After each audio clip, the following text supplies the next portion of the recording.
Okay. This is going to be either really boring or really weird and fun. I don't know. We'll see. This is probably an awful idea, but also at the same time, it's the only thing I want to do. So I'm going to do it.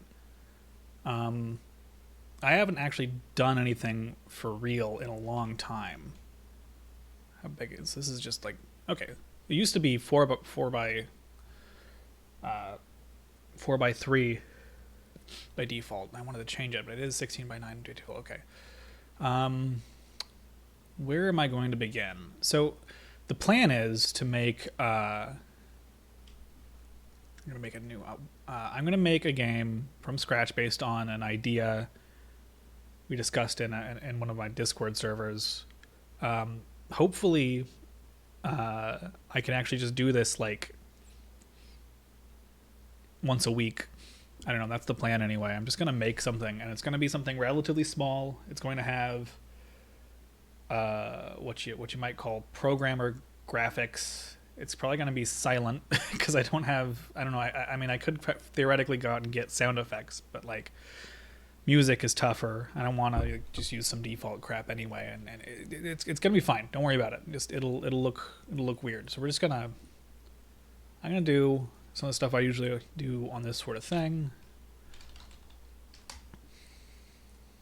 So I like to make kind of an object that like controls the whole game. I always call it the console. It's just kind of useful for me to have something that like anything that isn't tied specifically to an object in the game. Otherwise, I can just kind of create. I can have actually be controlled from here, and then it can like print debug messages or whatever I need it to do otherwise to be able to control things. And then I'll probably for this, I'll definitely also, one of the main things I'm going to want to do, it's going to be an object player. It's probably going to have some information that I'll need to keep track of. And what I'm probably going to do is I want to do something. So the plan is we're going to make like a shooter, like a simple, like kind of Smash TV or maybe more like, hi, yes, I do. I am right now. I'm doing it. I'm doing it. And it's gonna be like a shooter, like maybe a side scroller or maybe like a Smash TV kind of thing. I don't know what exactly I'm gonna do with it, but it's and I'm gonna have it be. I think we're because either way, I think what I'm thinking is WAS controls with like the mouse. I'm gonna also need like a cursor image or something, but I'll make some crap up. It'll be fine. In fact, let's go into like paint. Let's do it this way because it's gonna be crappy sprites no matter what I do. So let's just go ahead and do this. That's a script.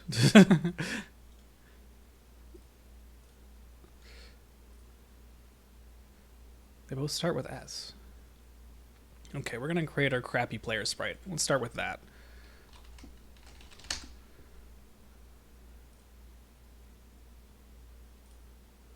And we're just gonna be like, let's see.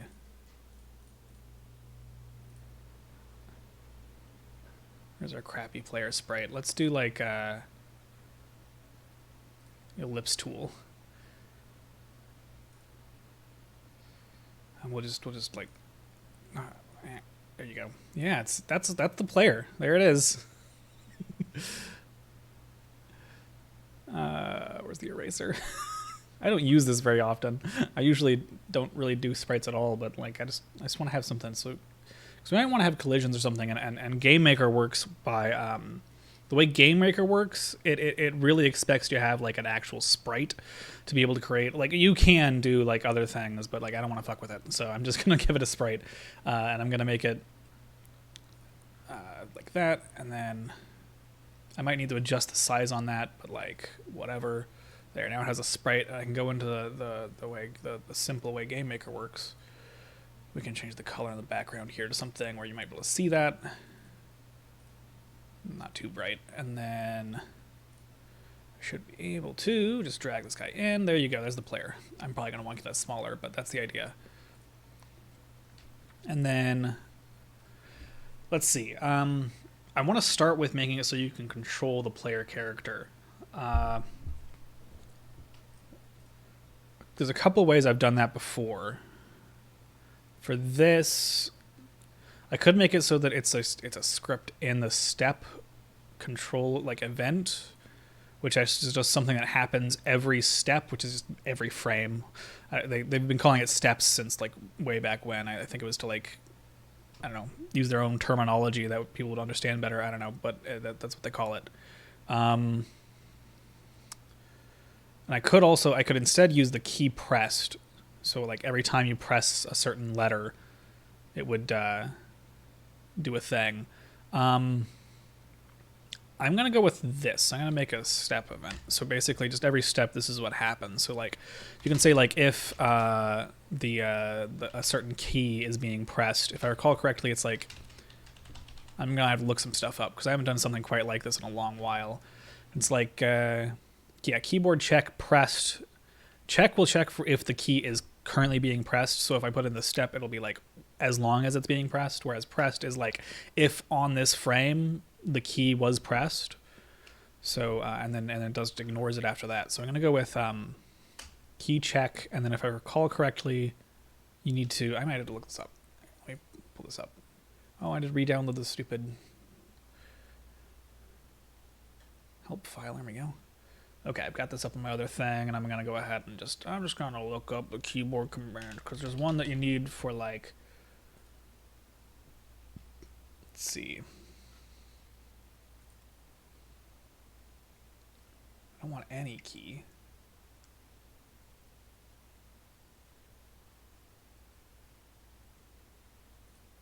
Yeah, it's ORD is what I'm looking for. Here we go. So you put ORD and you put a chara like what you want for like. Oh, you can't do that anymore. I forgot. It has to be in double quotes. So like there. Okay. So this should be, as long as I'm holding W, it will actually do something. As long as I'm remembering correctly, which I might not be. I don't know. Who knows? So let's just try it out though. Let's see, because I'm taking this. This is baby steps, because I don't remember what I don't know anything. I'm a child again, because it's actually been years since I touched any of this stuff. But so what you can do is you can just say like that's W, that's up. So we want like Y to reduce, because the top left corner in GameMaker is 0. So we want to reduce Y. So like that.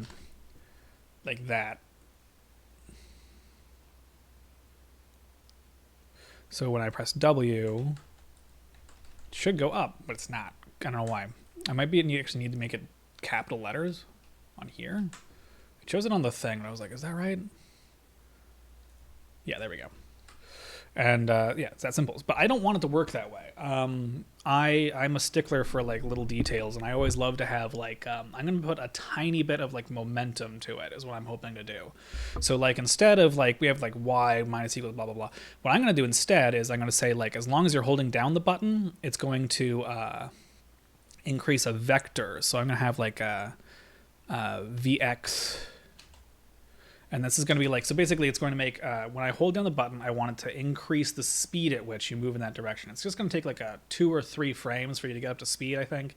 Because I want it to be pretty snappy, but like just that little bit of feeling of like weight to the character, I think can be nice. Maybe it's like, and I don't really know. So the whole idea, I feel like I might as well explain this up top, is it's going to be like a game where you have control of like a character who is some kind of psychic, who can fire emotions, was the idea. And then like the enemies also are some kind of, I was thinking they're like psychic aliens coming to invade, and they have their own like psychic powers, and they're doing the same thing to you, and you're gonna have like have you ever played like what's it called, Ikaruga, I think it's called, or I think that's what it's called. And it's like you have 2 different shots, like I think it's like black and white, and you switch between those modes, and like if the enemy is like white, then you have to hit them with the white attack, and if they're black, you have to hit them with the black attack. And then if like, but then also their bullets are either white or black, and you have the same rules, but you swap between the two. It's gonna be kind of like that with like, in fact, basically I'm ripping that off, but with 3 options instead. It's basically what it is. So like, you're gonna have like a psychic aura that'll like destroy the certain types. It'll be like kind of rock paper scissors is what I'm thinking, something along those lines. So and you'll have like 3 different color attacks. So like red, green, and blue or something. Those will stand out. So it's probably what I'm gonna use. It'll be easy to tell the difference. The only problem I think might be if somebody's colorblind. I might need a colorblind mode, but that's assuming it was actually a finished game. It's not gonna be. It's okay. Don't worry about it. Nothing matters. So we're gonna create like a variable here where we're gonna say like this is basically the speed of the character in a certain direction. I'm just going to SX SY. Okay, so that's the speed the character is currently moving. And now instead of this, what I'll say is I'll say like SY will be reduced by like 2 as long as SY is not exceeding some like, maximum I want to set, like I'll probably make a macro for that. So I can say like macro max speed, let's say, I don't know, like 8. I don't know, a number. Everything is arbitrary until it actually works. Then it was all planned. Let's see. As long as it's so we have to take like the current SY and we have to take the absolute value of it. So if the speed, the Y speed, the absolute value, as long as it is less than the max speed,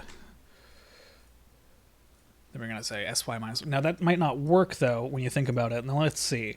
Because I'm doing the absolute value and it could be positive or negative, that could actually cause a problem. So let's actually change that. We don't want to do the absolute value, I think. We want to say SY is, as long as it's greater than negative max speed. That'll probably work better. We want to also be able to go the other way. Check. Yeah. Ord S is less than max speed. And then SY plus equals 2. And we can do the same thing for A and D. SX instead. Nope, I don't know. Let's see.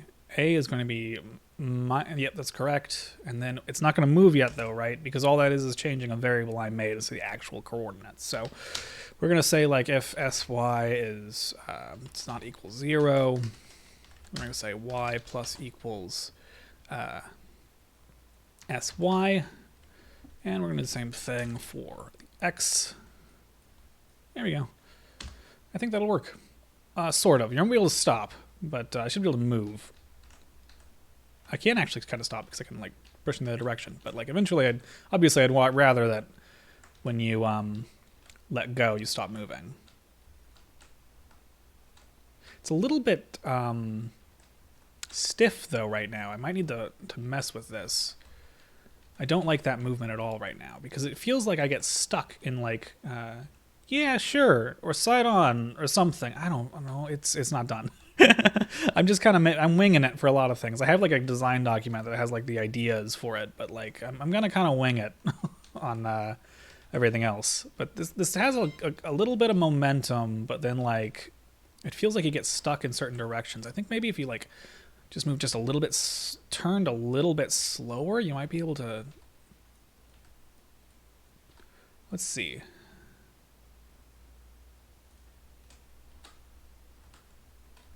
That feels a little bit better. I feel a little bit more in control. I always do this sort of stuff where I just kind of like, I just wing it.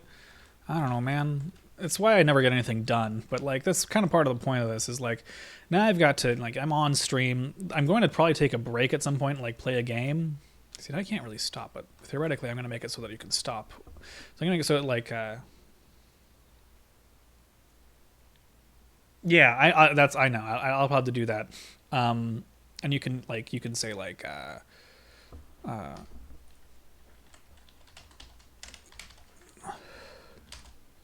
negative max speed,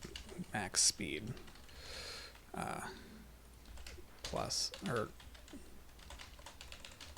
like that.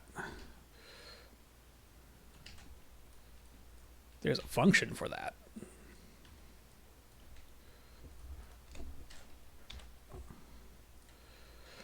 Anyway, and then I need to make it so you can stop. So let's say like, we'll say like else if like the current sy is greater than 0, like sy minus equals 1, and then lastly, if it's less than 0, we need to increase it.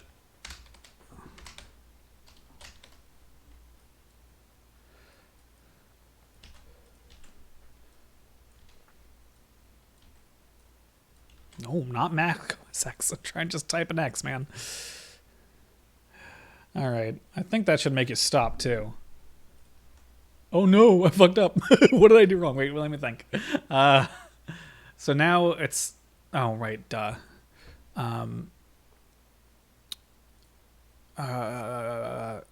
Wait, why wouldn't that work?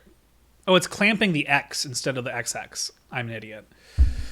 That's what I'm doing wrong. So like, well, okay, so this would just be plus equals then, right? You got me overthinking it now. So I don't want to clamp x. That's dumb. What am I doing? I want to clamp sx. Theoretically, I mean, it's already clamping by nature of it only lets you increase it when it's less than, and then worst case, well, let me think. If you press in the right direction, would it be possible to force it over the maximum? Right, yeah. If it's, okay, so if, well, here, this isn't even, let me think.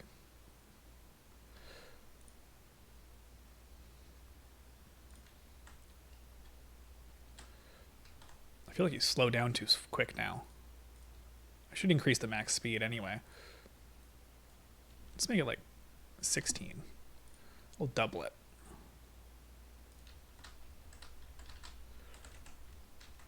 And then I want to make it so that you reach the max speed a little bit faster than that, and then slow down a little bit less. I might want to actually do... I might want to like this like a float. So you can slow down just a little bit slower.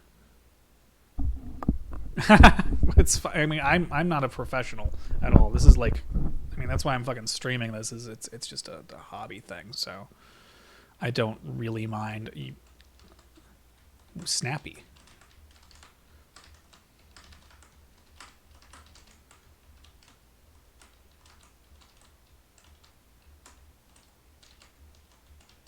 The hope is I might have to adjust this further after, because it's going to be like, once like bullets are there, it's like, are you able to actually get out of the way? Does it feel okay to like dodge something? I could start adding in like a basic enemy maybe, and we could start testing something like that out. I'm also going to have to make it so that there is one way I'm going to have to clamp the X and Y position is it's going to have to stop at the borders. But is that going over by 1? It's if it's as long as it's greater than the negative max speed, it reduces it by 2. Well, I guess I could clamp it either way just to make sure. It's probably better practice anyway.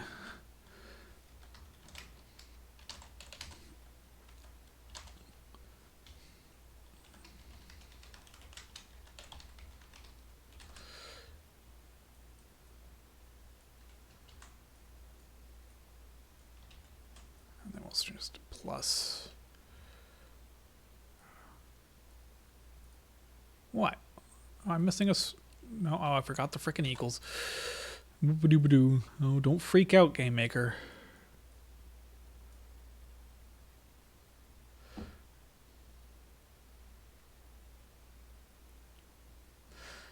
I want to clamp the length of the essay. I mean, I know I've done that before too. I had this like I made like a Oh, what did I make? I made something a while ago that like did that. I don't know if I want to think that hard right now.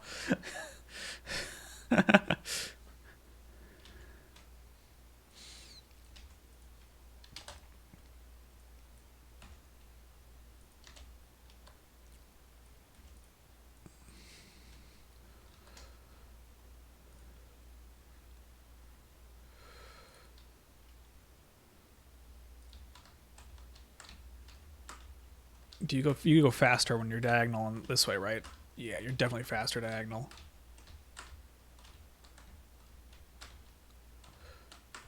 So what I'd want to do is make it so that instead of a well, how do you do that? I've done this before. You can make like a vector. I think there's even like systems for it in Game Maker. There's built-in functions for it. Where instead of making it so that the I could do the math too. I can theoretically. I've done the math before. I don't remember because it needs to be. Let's see.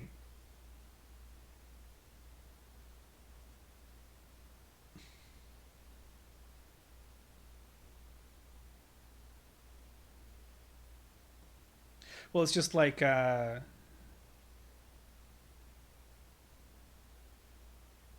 we're getting the vector from the two sides of the triangle, and we're trying to cap the angle instead of the each side individually. Is the idea, right? It's you don't have to think if you don't want to think either. Uh, and what we're trying to do is get that direction instead of having it based on just these two vectors. We want to cap each vector such that the angle and the actual like length of that the third side of the triangle is what's capped, and you have to do like a squared plus b squared equals c squared, right? uh, so it's like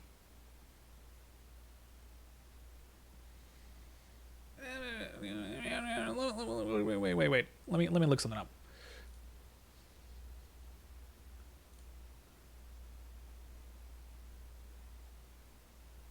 Let's go into the I'm gonna go into the GML overview language reference. Here we go. I think there's actually like functions for math, like for vectors. I could just not think. If I really want to, I might be able to just not think about anything ever.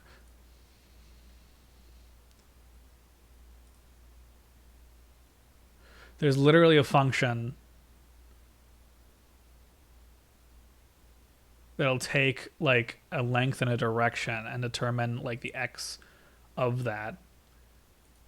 That almost sounds more complicated. I don't know, man. I don't want to screw with that either. It'd probably be easier almost to just do the math myself.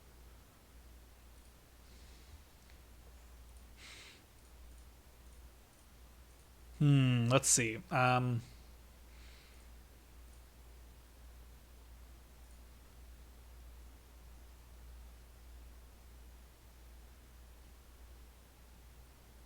So we would need to clamp each vector by looking at them together, right? Because we have to be able to say, okay,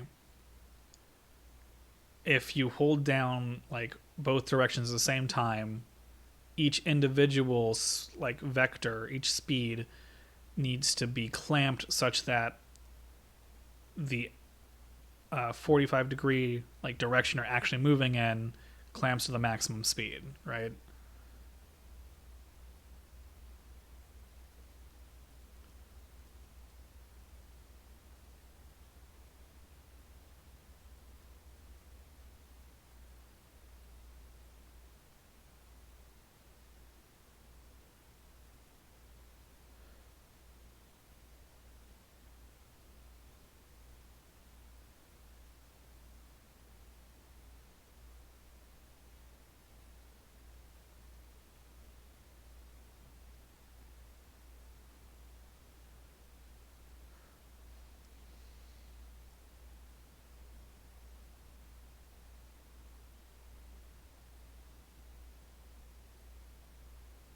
So you have to Yeah, because you're taking the square of the two and adding them together to get what the length squared is. And then if the length squared is greater than the maximum squared, then we know that it's going faster than it should be. We get another variable that actually gets that square root, and then we can find what sx and sy ought to be capped at. The problem with that, at least as I've coded it right now, is that it is doing it. So what I'd have to do is, instead of clamping it here, I don't necessarily need to do that.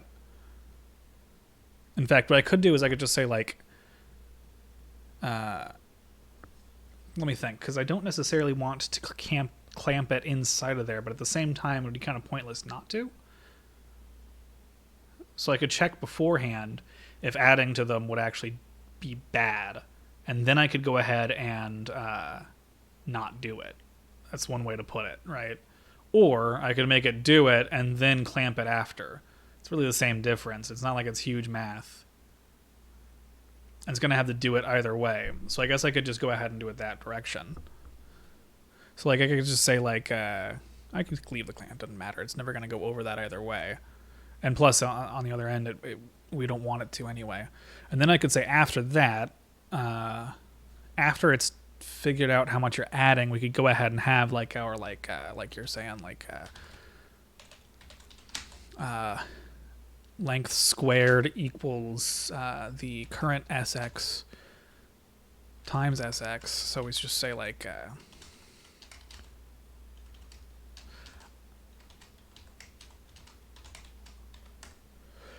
and then if that is greater than our max speed that we set, squared, and we're wanting to do like, and then we're gonna, okay, so then you're getting new length.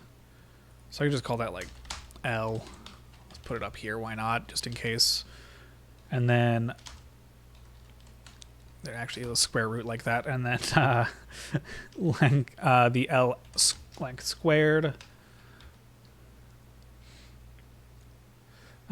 And then what you're doing is you're then, okay, and then you're getting sx equals sx divided by that length times the max speed. Now is that, now wait a minute. Let me do my, please excuse my dear Aunt Sally. I always like to put parentheses even when I don't need them, because I just, it makes me think better. So what you're doing is you're dividing it by length times the max speed. So you're getting effectively a fraction, right, or a percentage of it. So what we're doing is we're taking like that divided by the length and then multiplying that.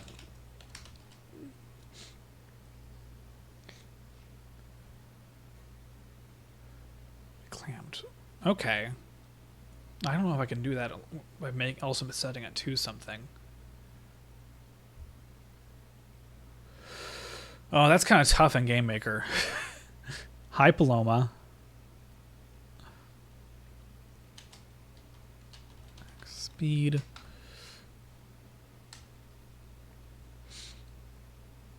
I don't know if Game Maker can do that.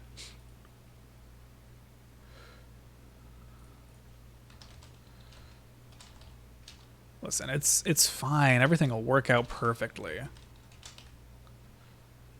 This should be after.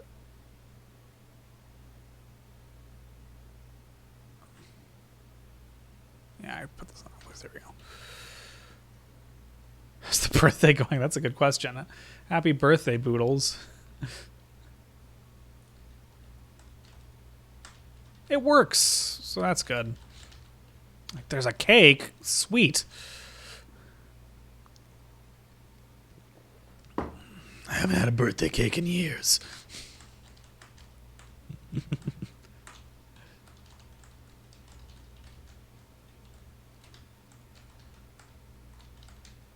I probably would have done that, something similar to this, but way messier if I'd been on my own. Thank you, Boodles, for the maths, because I don't know. I'm not actually good at math.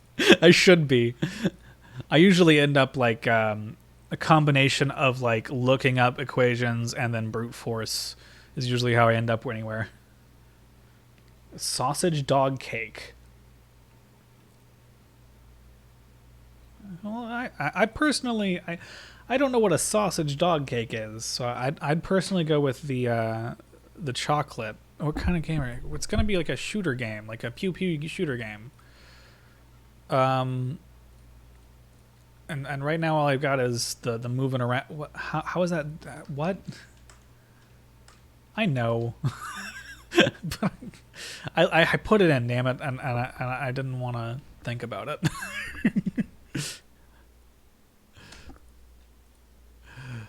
All right, fine.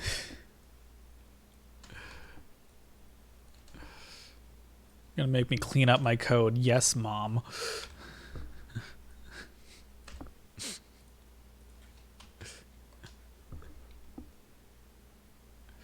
My mind is tainted. Well, we know that.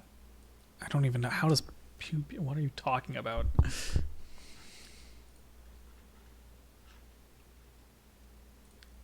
Can I put this in the if statement? Because I'd like to, but I don't think I can with the way GameMaker works. I don't think there's like then like that. Oh, there is. Can I do that? I want to try. Does this also work? I've never done like something like that. The answer is no. It doesn't like that. I wonder if I could do like and though, because it would always be true. I wonder if it would set it. Let's try it. Those are stars. There we go. Sure. Oop, nope. Didn't like that, but we're gonna switch that back. I don't know how you would do that in GameMaker. I get that that's something you could do in like.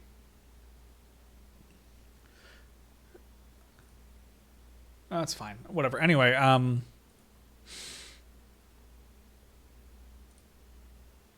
is that a thing? Am I thinking wrong? It was right the way it was. It was right. See, you're making me think. You're making me overthink it. That's what's going on there. It's definitely what's happening. I'm definitely not stupid. I'm probably stupid. Okay, so, I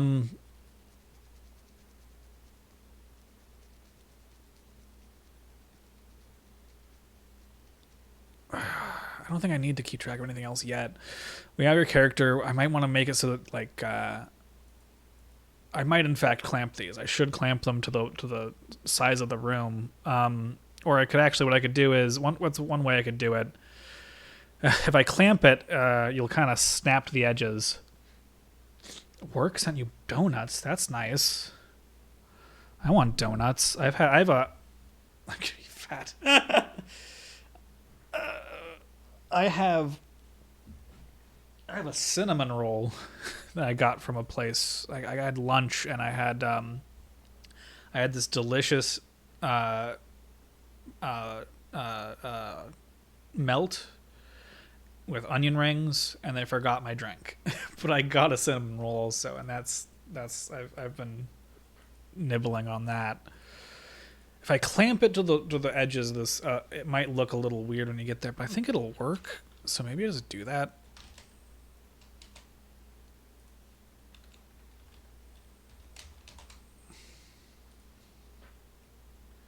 Beat Saber, yeah. I have an under desk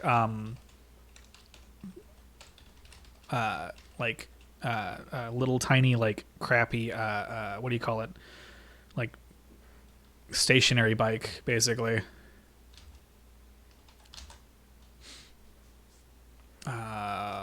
Room width. Wait, what am I thinking? This is Y height.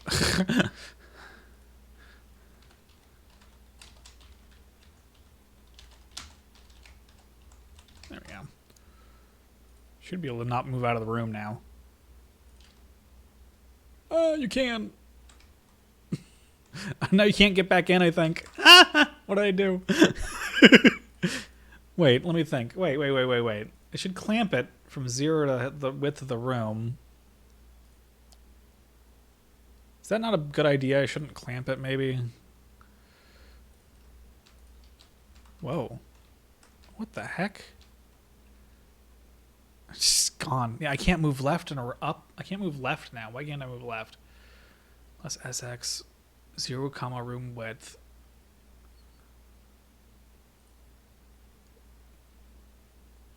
Wait, no, I'm an idiot. No, that would work, wouldn't it? Shouldn't that work? Why would that not work? Why does that not work?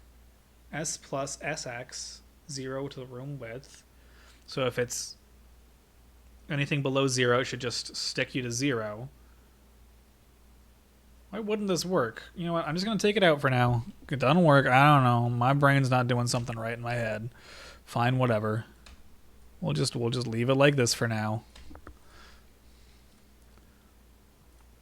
I'm sure I'll do something else to make it work.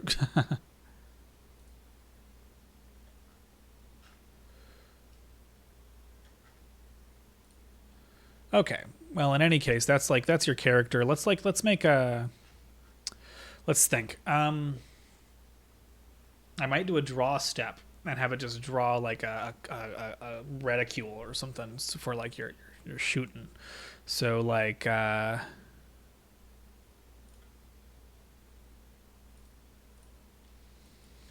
draw event, and we'll say like we got to draw the sprite. If we do a draw event, it immediately stops drawing the sprite until you tell it to.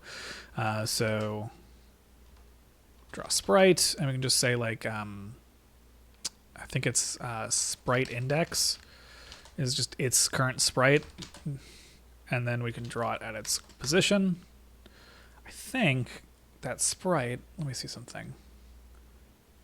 We can change the center of the sprite if I recall correctly. I want to just make the sprite center origin. Here we go.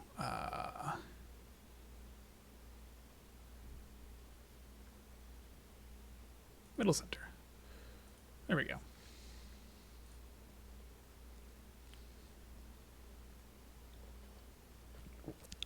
See, now I'm curious though, because I'm a perfectionist too. What's wrong with my velocity damping? Because it just goes down? It just goes down by 1 until it stops? Is that why? Is that what's wrong? What?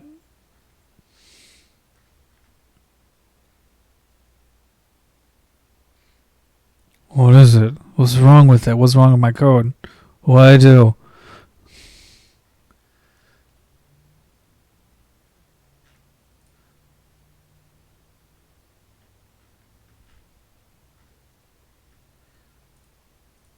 I'm gonna draw the sprite. I'm gonna draw the sprite, and I'm gonna draw like a reticule. I'm gonna make a new sprite. Like a sprite reticule. I'm gonna edit the sprite. I'm gonna make it a sprite. It's gonna be a cool sprite. Here we're gonna do this. Let's make it like this is like. Oh, you know what? I could probably make it so that PT low gotta go fast. If you're moving like at 1, 2, you'll 0 your x velocity before you 0 your y velocity.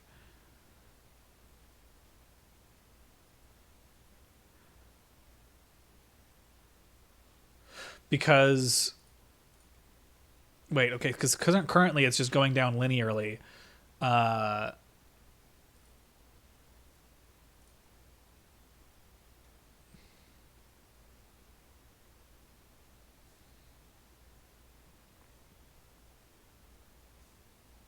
Right. Well, I mean, isn't that fine? I don't know.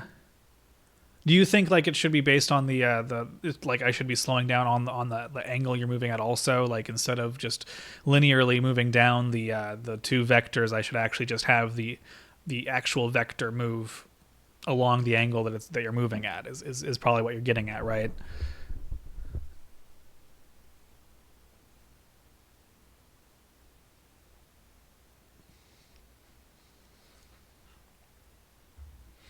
I did put in all of this reading what you said, and then copying it to all that work to do this. I might as well maybe I could do the same thing for that.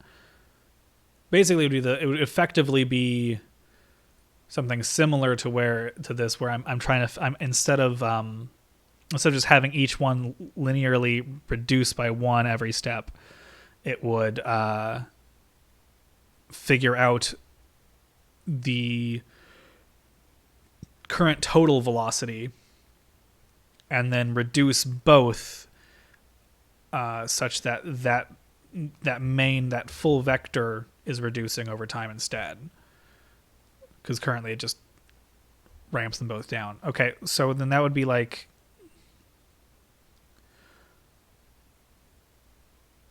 Would I have to figure out beforehand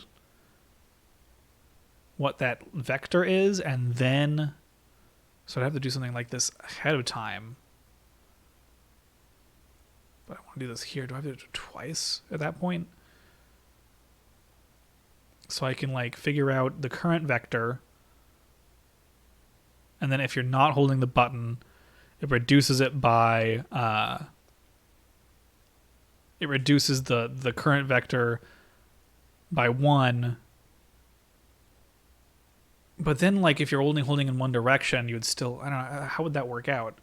If like I'm holding right and I have some like positive y, then, well, I guess that could work out fine as long as I do it per thing. So like, for instance, along y, it would, because you're not holding, say, up. Yeah, well, that's what I'm saying is like it would be similar to this, where I would just be taking like basically doing this up here, and then because this is the and then I would get the square root of this, just like here, if you're not holding that direction, and then I could do this, but I could basically I would be taking the current vector, reducing it by 1, but then let me think.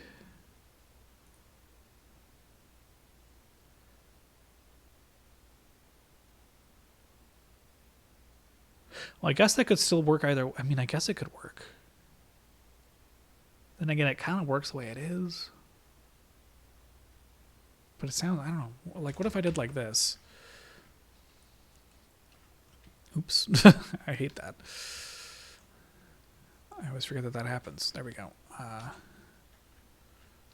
don't want to make this video twice. So I would do it here.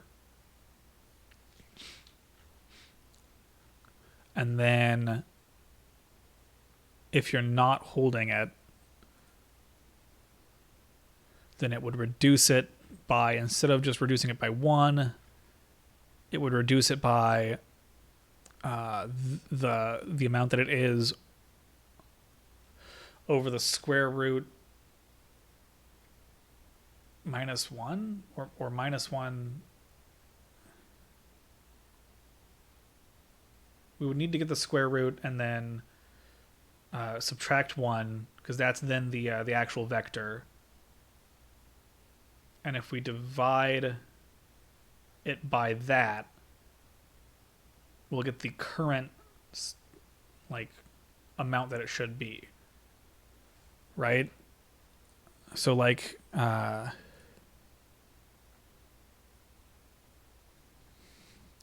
instead of like minus equals 1, it would just be like equals let's say like square root of ls. We're reducing the overall, but then like if you're holding right and it's increasing your speed to the right, well, I might. Who knows? It'll happen. If I'm holding right and there have some positive y velocity right now, then my speed to the right along the vector should stay the same, and it would, but like my y would be reduced instead of linearly dropping to 0, I would drop it by like the amount that it would slow down. Like, I'm trying to wrap my head around like if it would actually slow down like that, or if it would actually work differently so long as I'm, say, speeding up in some other direction. maybe it actually ought to.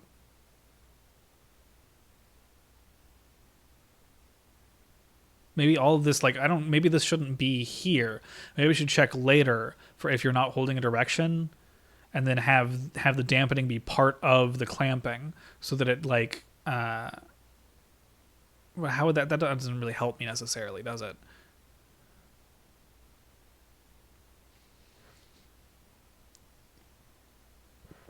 Like, because what I could do is I could like reduce it by 1 and say like, just like I did before, like sy over that. Well, no, I don't want to do it that way, because that was specifically to get the how much of the max speed it was going. Ugh.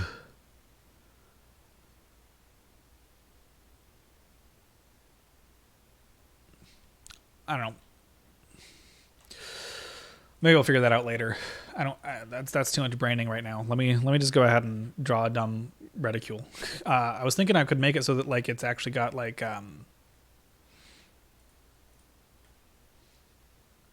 Oh yeah.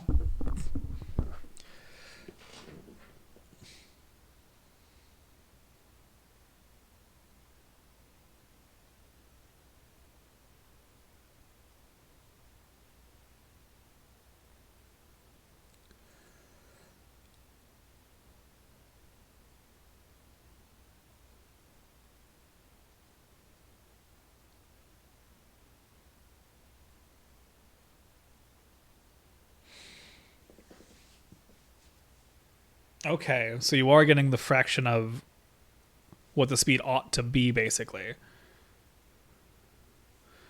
So you're doing like we do what we already do, and then after that we get the length of that the other angle of the actual vector, and then we reduce that number by our drag by whatever number we want that to be. I could actually make a macro for it, and then that way I could go back and change it anytime and adjust it on the fly to make it so that that's different. This is probably just gonna be because like the way GameMaker works, and it's gonna always work this way, is like every variable is everything all at once, which can be like a serious problem sometimes. But like effectively, they might as well be floats as long as I'm using like numbers, but they're technically integers. If I put in an integer, it's so. But like theoretically, it would be really easy to start doing it by like partial, by fractions.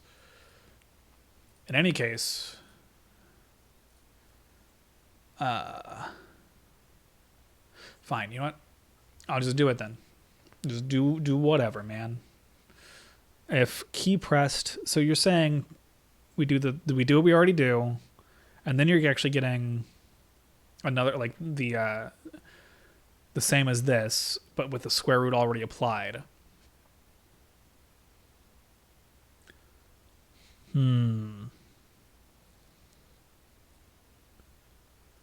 Should we do that as long as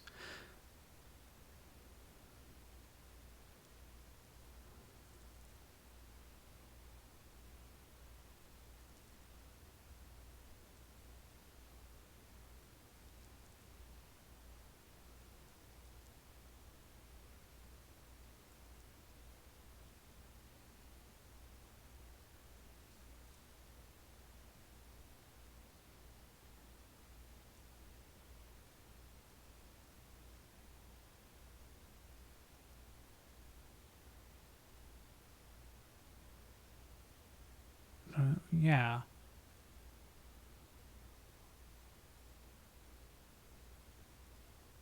So you're saying that would happen? This would happen before we actually clamp it here, though, or does it happen? Is this? Are you saying you'd think it would edit like what it is we already do for like clamping it?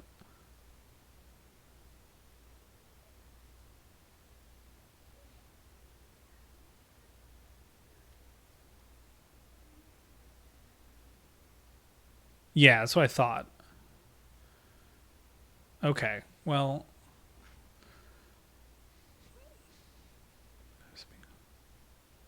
and so you do all this, so we would like be like, so we would not do like this or this here. No more helping. I don't know. It's really helpful.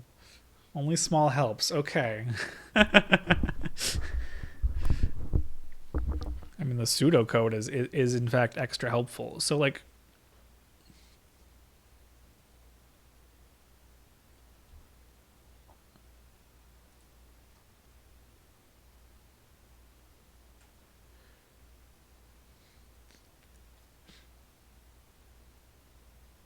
but that would only happen if then you're not holding any direction, right? What about when I'm only holding, like, what if I have some vector? What if the vector is partly like going up, you know, if there's some like negative y, like if sy is a negative number currently, and then I'm holding right, if I make it so that I'd have to do each one individually, right?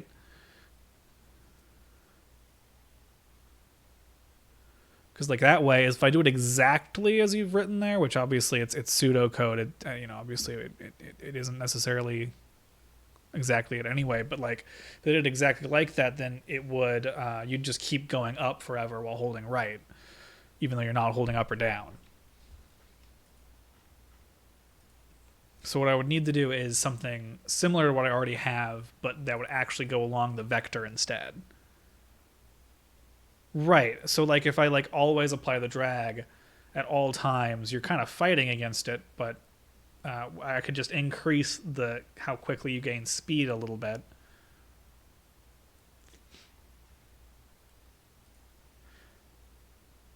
So really, I mean,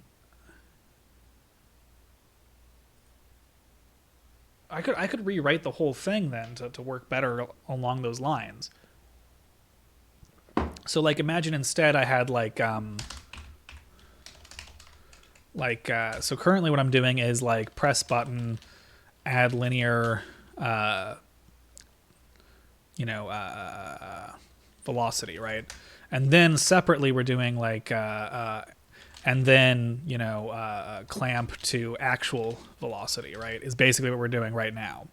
What I could do is say like just press button, add actual velocity, and then also if you're not holding in that direction, release button, then you're going to be reduce along actual velocity, right? For like each given vector, and then or I could make it so that while you're holding the button, you're adding to it, and then because if I do it like at all times, if I'm constantly applying the drag, I guess as long as you're at like 0, then obviously I could just stop.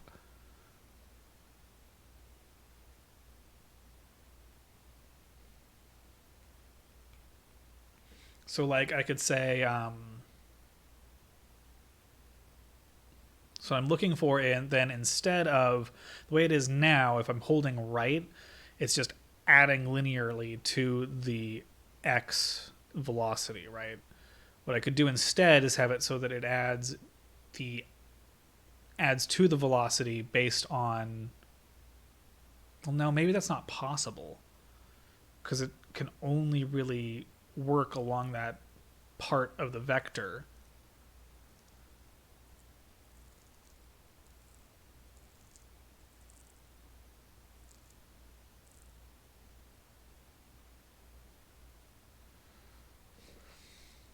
So what I could do instead is I could have it be as it is, and it like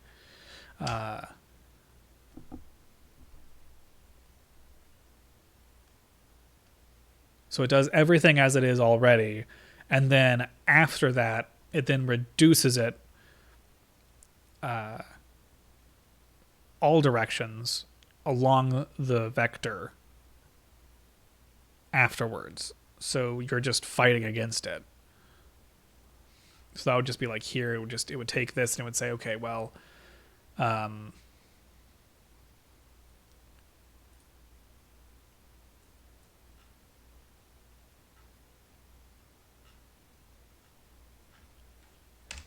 so like if I do it like this, And then this is where it's going past the max speed, and then maybe before that, I then say, okay, and then also reduce it. So we could say like, as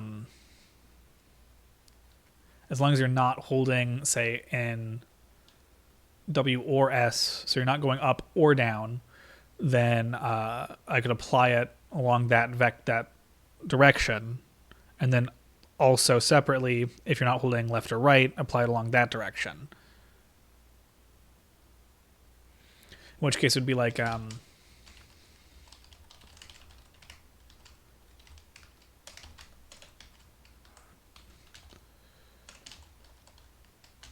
not keyboard check.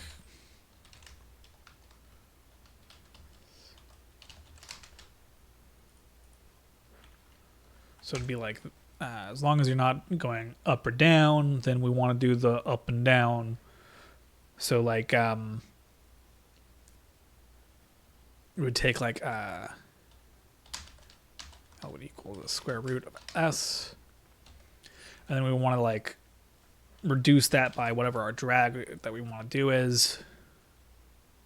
Now here's the question. So if I do one and then the other though, it will actually apply the drag twice potentially, right? So you'll like slow down more quickly along both vectors, like along both components of the vector faster if you let go of both, if I do it that way. So I might actually need to separately check for if you're holding no direction versus if you're holding one direction. Would that actually be overcomplicating it though? Is it possible that I could actually code it so that that works that way without having to do it twice, basically? Like, because what I would be doing then is like the same thing as this. How did that happen? And then also that again, but for the other directions.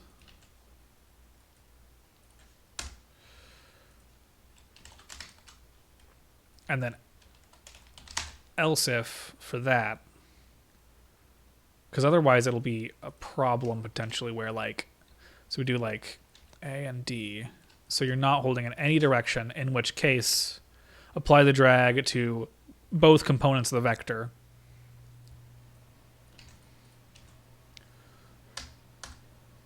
So it would say like,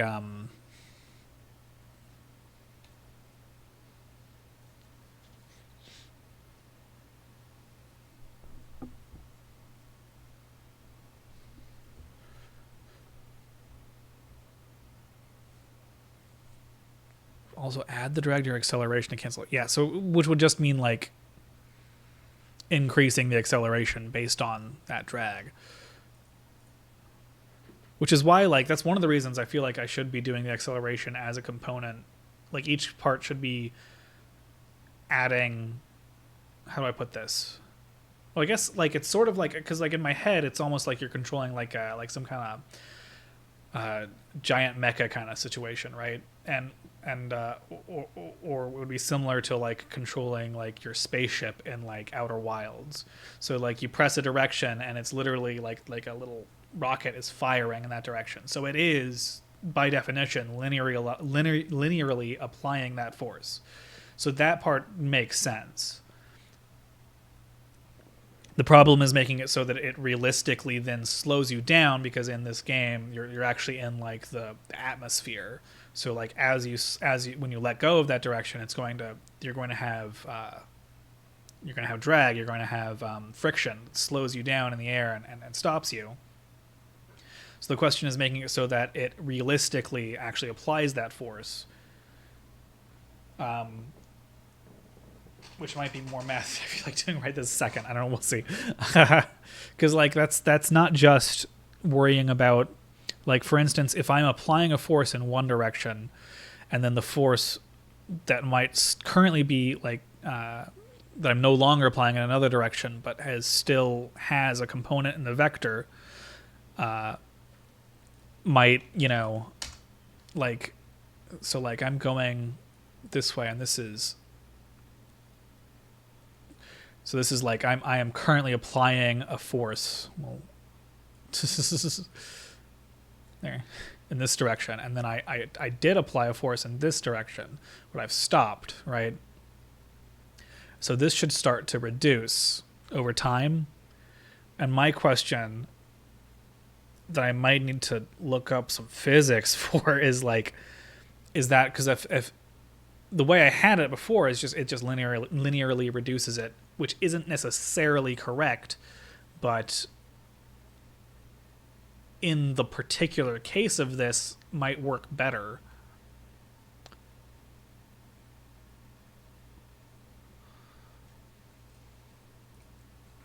I don't know. Well, let's just go ahead and I'm just going to put in what I was going to do, and we're going to see how it feels. And worst case, like if nothing else, if it's plays okay, I'm going to stop caring. So we're just gonna worry about it that way. So we're reducing that number by the drag, and then we're just taking and you're clamping it from 0 to the max speed. Of course, we need to be able to go negative the max speed also, but I get what you're saying there. Sx equals Sx over length. Oh, right, yes. So the speed is just the actual speed in that case, like the absolute value of it. And then you're multiplying it by speed. And because if it's negative, when you multiply it, it's going to actually get a negative number anyway. So it works out.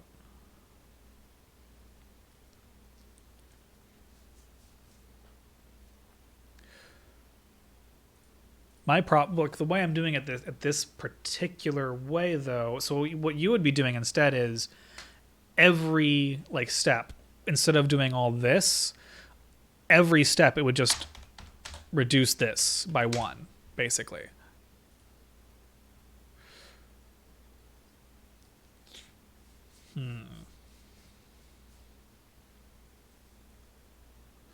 And then by making it so this is actually, so this would be the absolute value instead.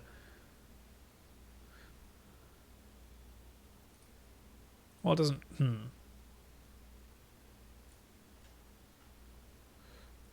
Well, let's just go ahead and let's just see what happens exactly as it is. I don't think that's right.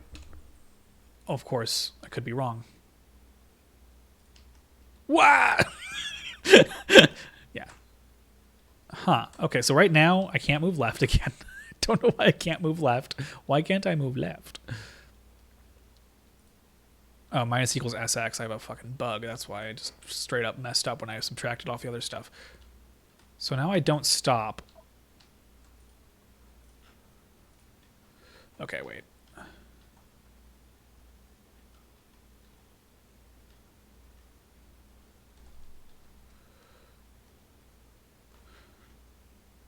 Let's also fix this because I made a boo-boo.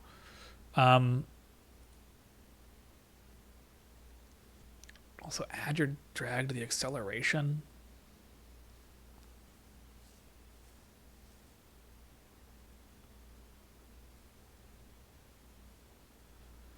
Why do I not stop if I do that? I guess that makes sense. I'm just subtracting 1 from what it is currently. So I'm just not actually reducing it over time.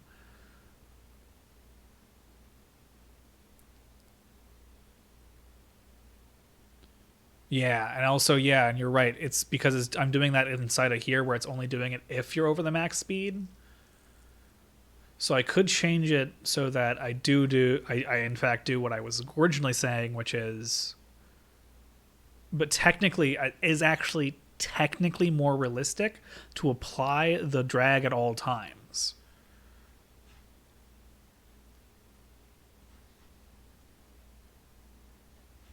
But it's also no different mathematically either way, because like it's effectively implying that you're overcoming the drag.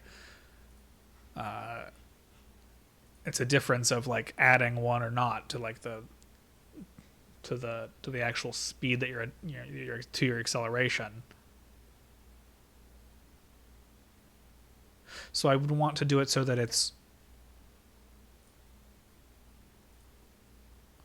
doing that every step at that point then?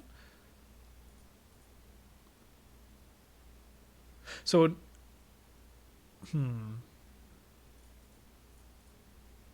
So yeah, it'd probably be better to do it only if you're actually not holding a direction. So I'm gonna try it that way anyway. So like what I was saying was like, as long as you're not holding a key, then we would want to take like that and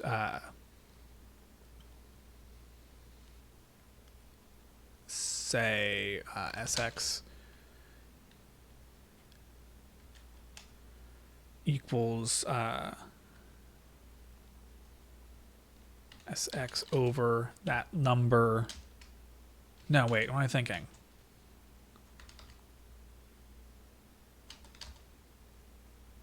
So the SX over the total, right?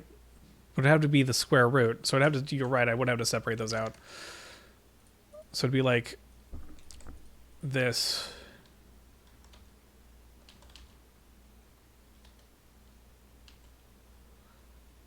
Or not, yeah, over L times L minus 1.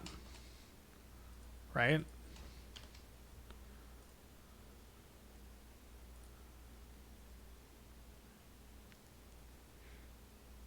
Yeah, that's what I'm like. That's what I was thinking. Was like it's technically like I'm doing it wrong regardless, right? But like that's not necessarily true. Like I said, like the way that I'm imagining it is like you're doing a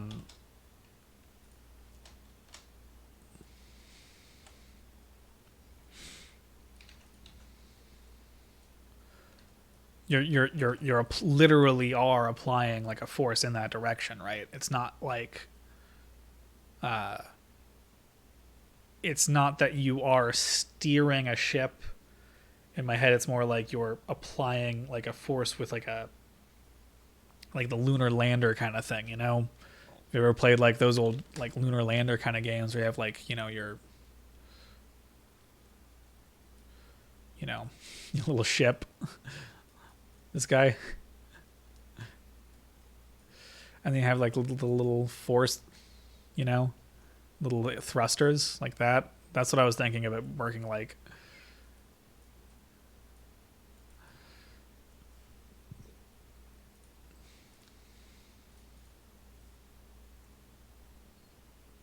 Well, here, let's just go ahead and say, so this is WS. So that's the up and down. I'll do the same thing again for left and right.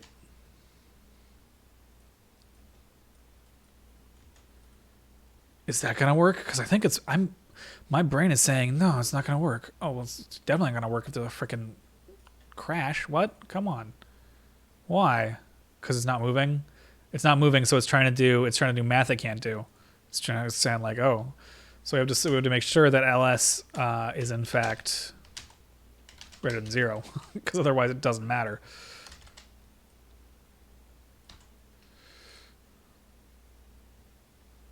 Or actually just doesn't equal 0, because it might actually be negative in that case.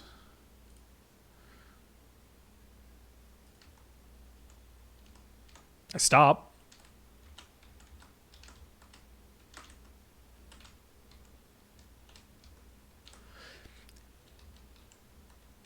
I mean, I know, but it can be because the numbers can be so, and it's and multiplying them together, and then you're right. Yeah, it can't be negative. Okay, whatever.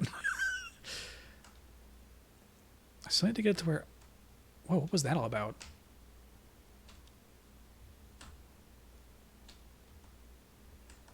What in the hell?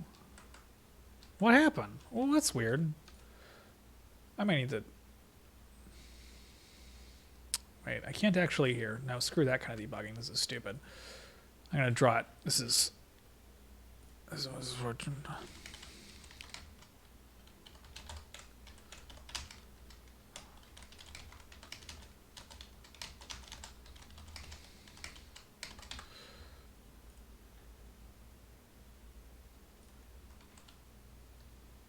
Oh, yeah, I see that.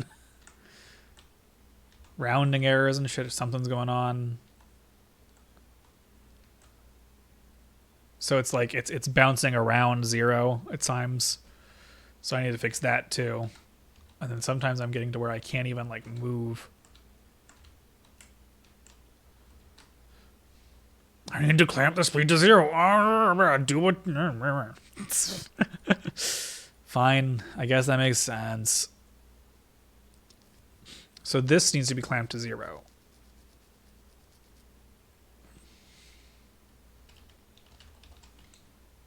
Why do I keep putting in caps? What am I thinking of?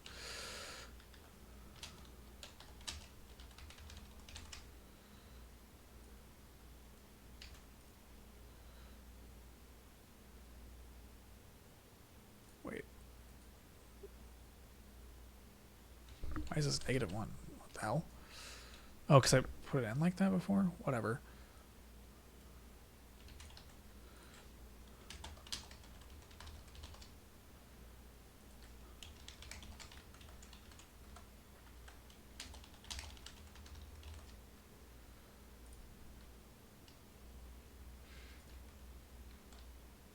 Nah, I'm still fucking something up. It's dancing around 0. It could even be just a rounding error.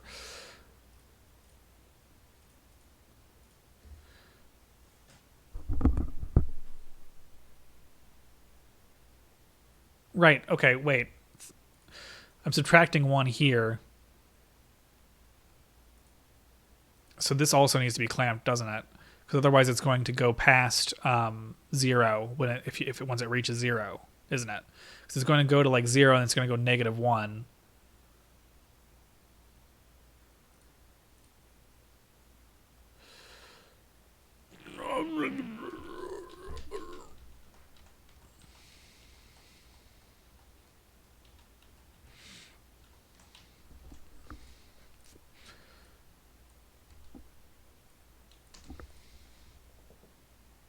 No, it's the speed then. So I was right. This is what I need to clamp to 0.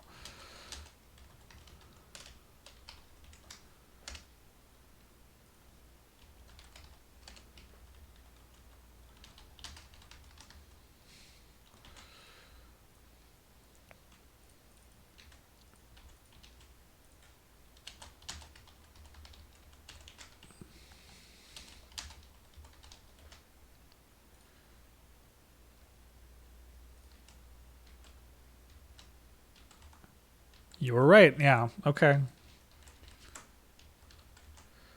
Can I also figure out why I couldn't get it to clamp this to the walls? Clamp. Clamp. There we go. Am I stupid?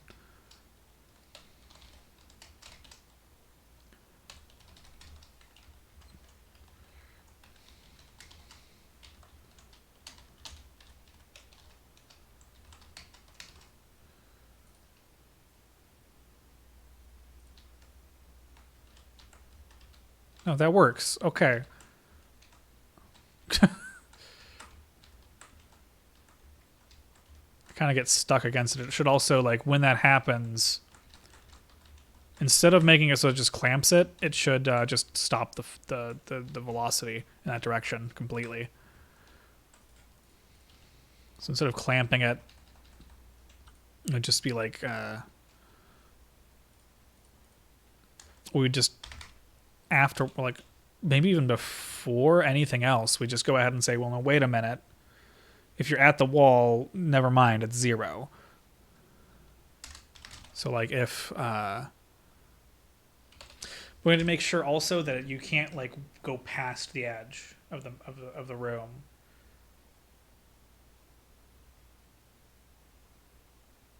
So clamping it is fine, and then if that happens, though, it needs to, like, one way I could do is this. I could just do like this.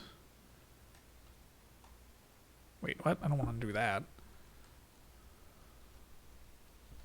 Whatever. I'll just do it.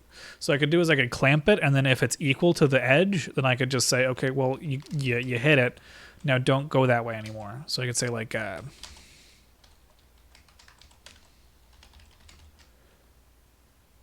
yeah. But like if I, let me think. If I do it, yeah, I could just do it in here, I guess. So when you reach it, my problem is I don't want you to go like if I do an actual clamp. Well, I guess I could just do it that way. I could make it so it does literally the same thing, and that would just be more efficient. Okay, fine, you're right. Yeah, it's kind of what I was thinking. So would we like just do this, and then I would say like if it's greater than 0, y equals 0, and sy equals 0. Yeah, that's better. You're right. Is greater than room width or height.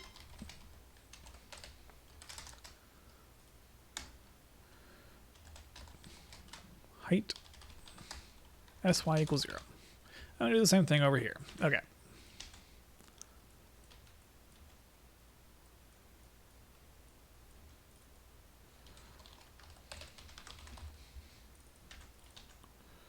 And make sure this is also x, or else we're doing the wrong thing. X. Good. Should basically work the same now, except you don't.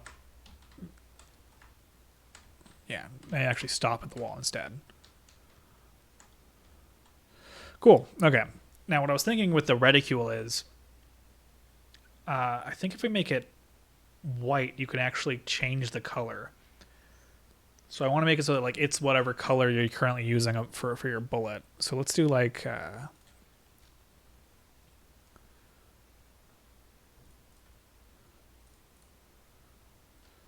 something like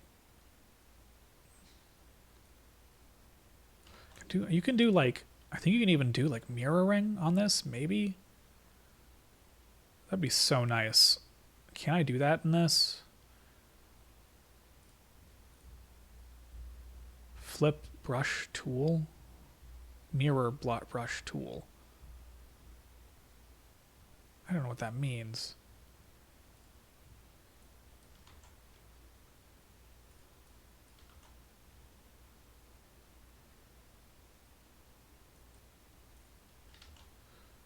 I guess it's just to flip the whole thing. That's boring.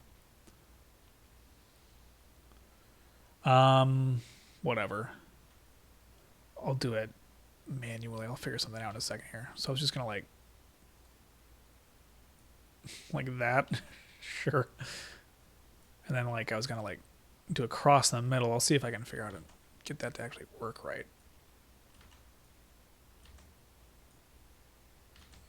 I should just use the line tool. I also want to make it the same length, but then again, it's like, who cares? God damn it. Just go straight down, please. I could just use the line tool and I'm not. What am I doing? And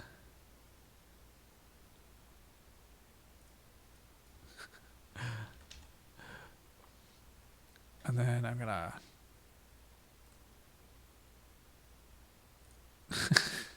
that's how that works. Okay.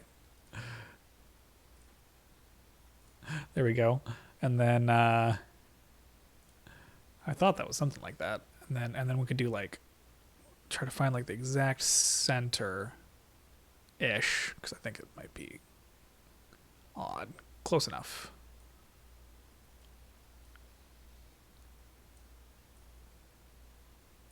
Is this one a little bit shorter? Yeah, it's pretty good. And then we want to make the center of that the center. Oh, that's going to be a little bit off. I don't really care, actually. I'll probably draw it a little bit smaller. Sprite, it's called reticule, right? And we're going to draw it at mouse X and mouse Y.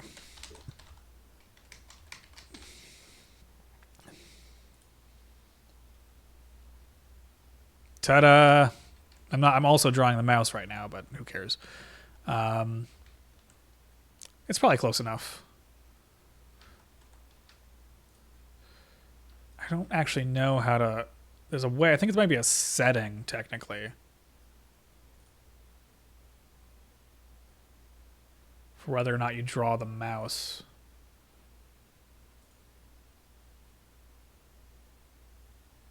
I'm gonna resize.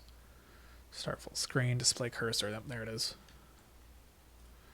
At least on Windows anyway. Now it won't. Ta-da! Okay, so that's the basics down. Thanks like 80% to Boodles, but still.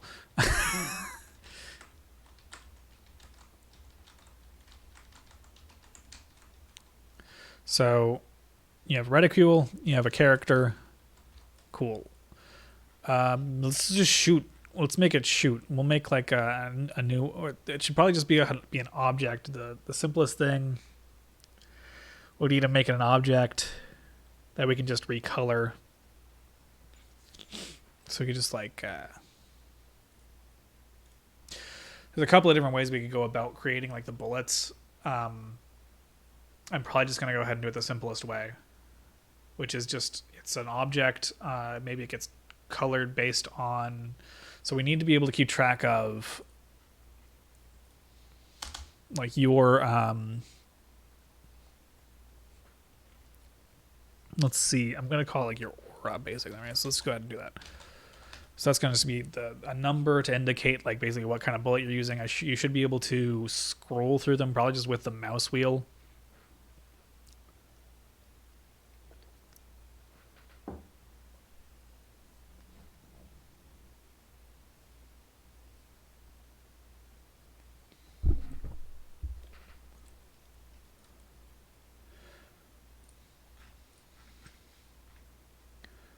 I could probably just do that as an event instead. And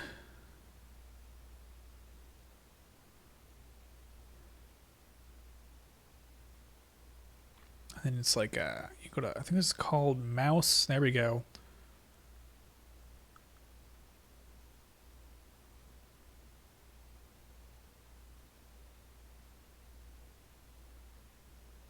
Yeah, you can do like mouse wheel up and mouse wheel down. You can say,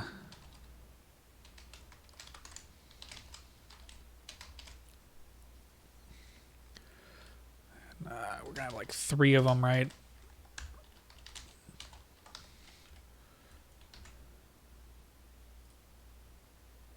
I don't think that needs to be global because I don't think there is one for that.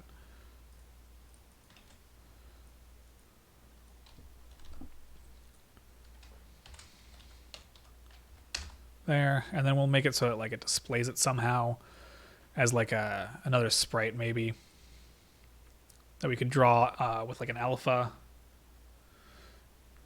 So we could just like make a new sprite, and we'll make it like a cool fire effect. And by that I mean I'm gonna scribble. And we'll make it like we'll do multiple frames even. We'll have like, or maybe like with a bigger thing. Like, something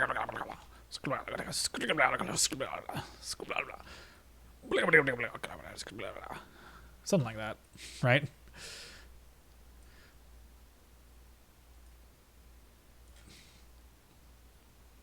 And then we'll add a frame. We'll go to that frame. We're gonna we'll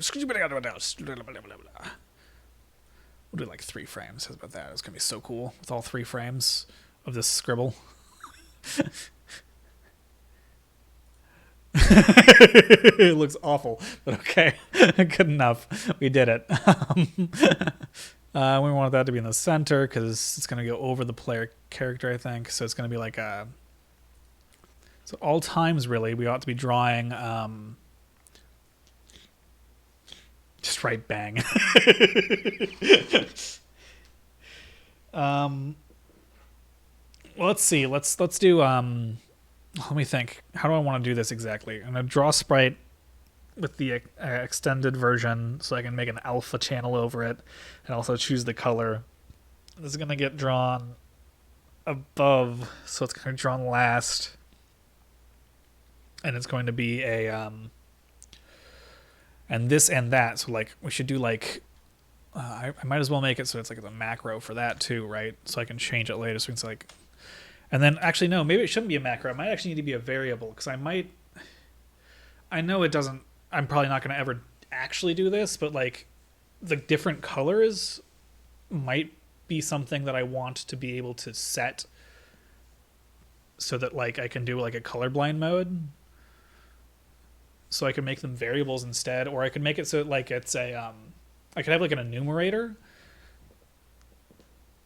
Nintendo Virtual Boy, yes, yes, it will.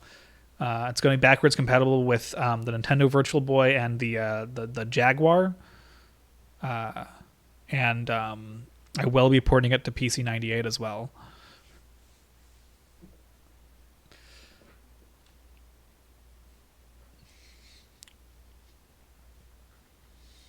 These are going to be something that everybody's going to use.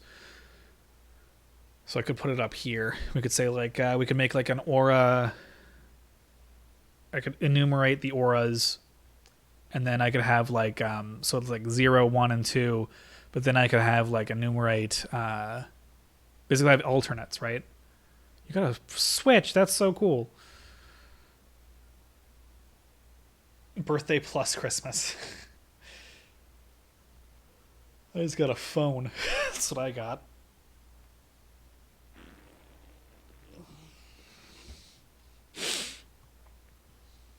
Gonna play that the Breaths of the Wilds finally. Hell yeah, Civ 6 too. That's gonna be. I didn't even know that I put that on Switch.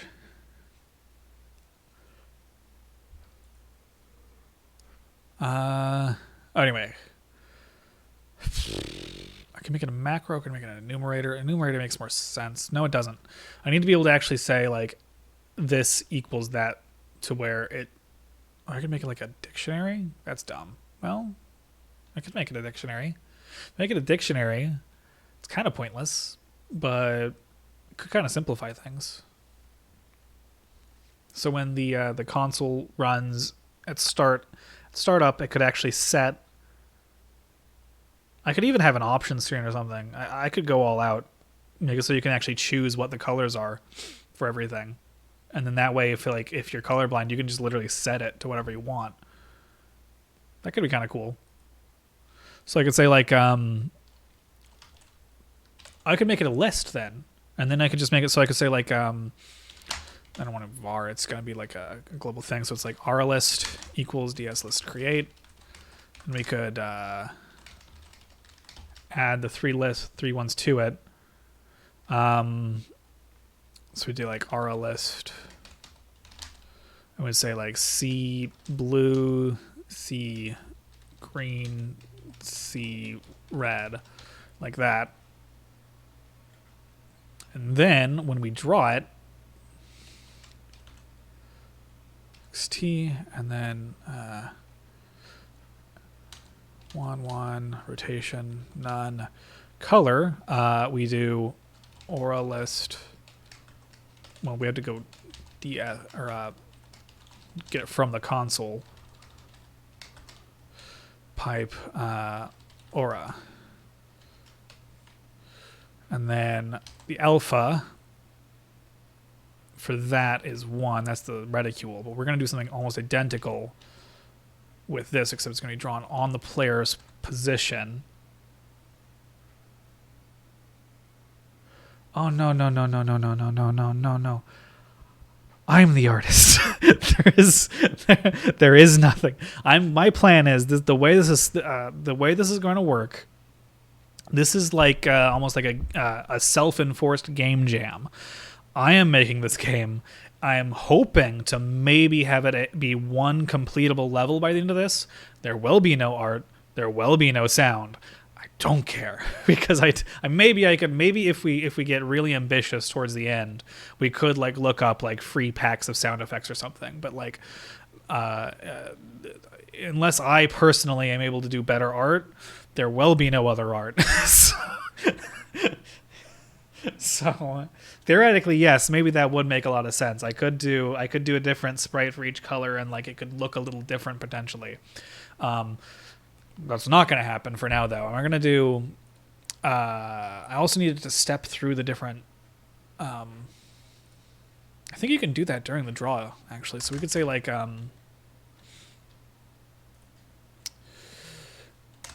Aura Anum or something. We could just do like that equals 0, and we could just like during the draw we could say like if this is too quick we can probably alter it too, but we could say like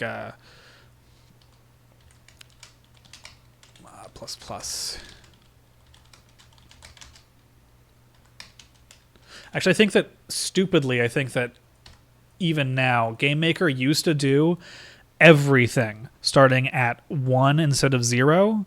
And I think the only holdover of that might be animations. I think animations start at 1, not 0. I think. So, like, if it's greater than 3, or anim equals 1. And they slowly moved everything over. So this is going to be the aura is drawn here, I think. And then that, and then we'll give that an alpha also. The color in the alpha will make it like 0.25 or something. What do I do? I know the find instance for object console. What? Did I not put it in the goddamn room? Am I that much? I didn't put it in the room, did I? I really just do whatever, huh? Now it's in the room. Hopefully, there we go. Okay, well that looks awful, but so what we could do is we could also like scale it up. So it's not big enough right now, so we'll just go ahead and do that. We'll just make it so it's like twice as big. Awesome. Okay. And I can scroll through them. See? This is amazing animation here. It looks awful on the green, doesn't it? Whatever. I could change the background color. Doesn't matter too much. It looks really dumb. I love it.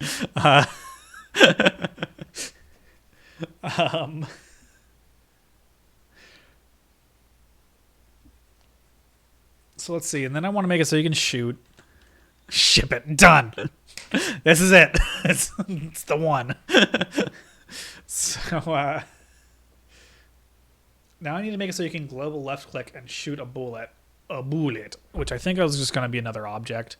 I was talking about before. I was saying, like, one thing you can do, there's a couple different ways. I think anything else is going to be less efficient. I just need to make sure that we don't fill up on objects. Which is why, like, old games, you would, like, shoot a bullet and it would, like, you could only shoot so many and that sort of thing. I'm going to just make them just destroy themselves when they leave the room, as well as when they hit an enemy, but we don't have to worry about that yet. There aren't any. Yes, EA. I don't know why I did that. I just pressed the wrong button entirely. I didn't mean to do that. Go away. We're going to make a new object. And it's going to be an object bullet. And it's going to be... So, yeah, no. In 10 years, everyone will hopefully have forgotten about it and bought the sequel, the 10 sequels. Yeah, that's how that would work.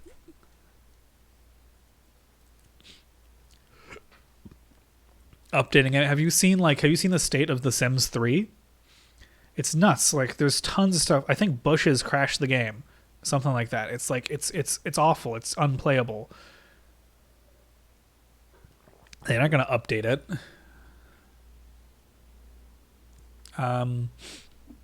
So on creation, we need a bullet to be able to fire out of the player. Oh, it should take the player as. So what we could do is we could have the bullet itself on creation, check the player's X and Y velocity and basically steal that. And then on top of that, add more along the vector so that it actually is a little faster than that. Because that would make sense. You're shooting the bullet. Well, something like that anyway. HD remaster. Right, or call it an HD remaster. This would be the Blizzard method would be to say I'm going to do an HD remaster, make like a vertical slice like trailer where it's like way better, it looks amazing, and then release the game, but it just looks like dog shit. It just barely looks better. It looks like instead of 15 years old, it looks like it's like 5 years old.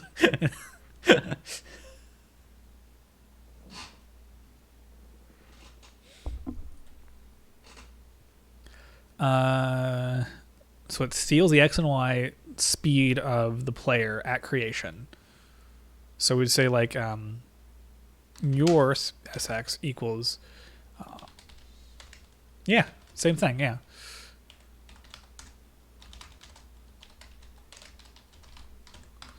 And then we need to add more to that based on the overall vector. So we need to take sx squared plus sy squared is the vector squared. And then we take the square root of that, and we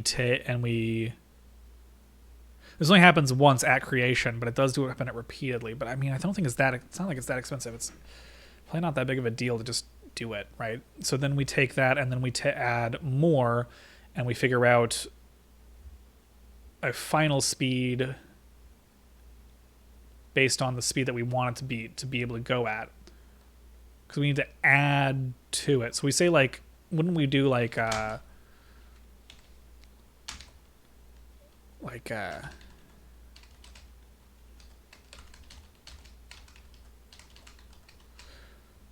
squared plus b squared equals c squared. So we take the square root of it immediately,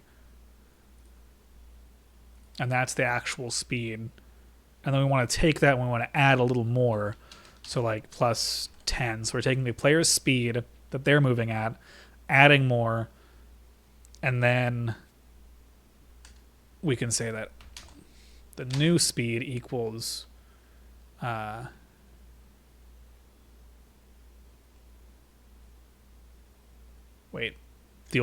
the old one over that speed times, no, what am I thinking?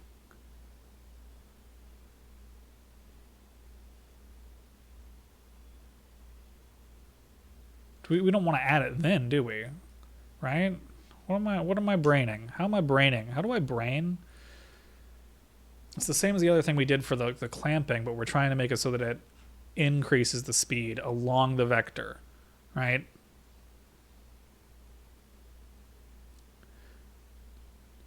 Add the vector to the mouse position. Oh, that's a good idea. Because what I was doing, I was saying, like, we take the player speed, because that way, like, it realistically would have the speed of the, like, player, and then I would also, and then, but what you're saying is you just add the vector from, you get the direction from the, yeah, that makes sense. Because otherwise you're just only able to fire in the direction you're facing. So we do, and you can actually,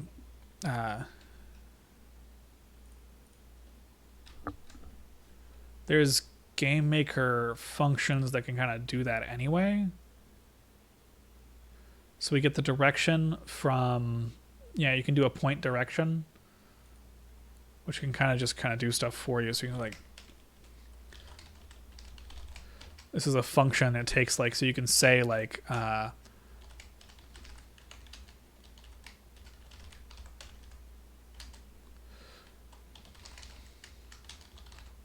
I can literally just get the direction.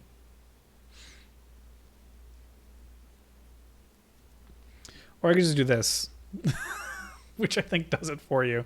There's a function in GameMaker that does it for you. And sometimes I might just use the function that they've got that does it, because I can just do that. So that's the direction. And then what I have to do is to take that, and you can actually, there's also a function that will literally get the X and Y separately. So I can say, like, that, and I could say, like, and then the length is basically, and then, so what I might do is, like, do like this. So we down, and say SX plus, I would say, like, the length of however fast we want it to go in the direction of the mouse.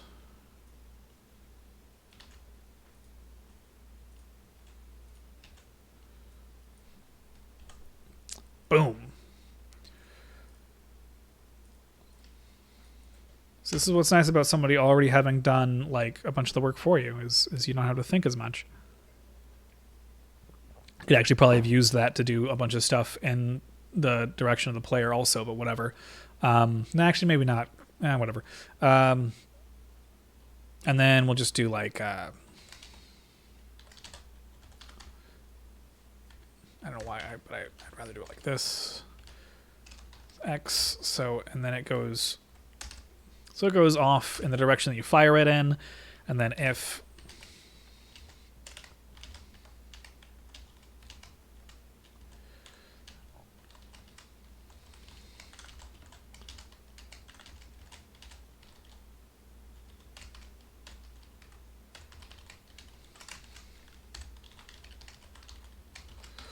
instance destroy. All right, and then we have to make it so you can make them. So that's easy. I can just say mouse global left pressed. Maybe I might make it so it's like where you hold it down, but for whatever, I don't really care right now. I just want to make it happen once. Instance create. Right, you have to do it either at depth or something. It's like a new thing. Yeah, depth or layer. It's a whole thing. I think you can just do -1 for the depth, or just the default, quote unquote. Theoretically, I could use that for various reasons, but I'm just not gonna bother. X, Y, 1, object is the object bullet. It's going to make an instance of a bullet at the player's position with, and then theoretically, I think maybe this works. I don't know. Oh, it doesn't work. It doesn't even do anything. Cool. Okay. I think it's doing something. Wait, let me think. X is greater than room width, or Y is less than 0, or Y is greater than room height. Where is it creating it? I don't even see it like just sitting there either. Is it just going too fast? Or maybe it's not going at all. Well, we can do this. Oh, you know what? I know why. I'm an idiot. I didn't make a draw. I didn't even give it a sprite, which I wasn't going to anyway. I just wanted to draw circles. Wait, what is it? What's the function? It's like draw ellipse. Can you not draw circle anymore? I could have sworn you. Yeah, there we go. Draw circle. Yeah. I mean, you have to actually, if we do it that way, we have to do like, what we could do is we could have it have aura equals object player dot aura. So we could draw a circle color. Thanks, Game Maker. And then your position, radius of, let's say, like 5, I don't know, numbers. And then we could say, like,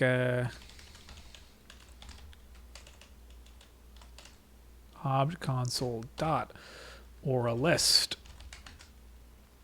Your aura. Do that twice because you can like do a thing with the colors. Don't worry about it. And then false. That should actually draw it. What is your problem? There we go. Now it'll draw it. Pew. Oh wow, you add a lot. Look at how slow this one is. 10 is not enough. Because if I'm like standing still, it's fine, and then when I start moving, it's so weird.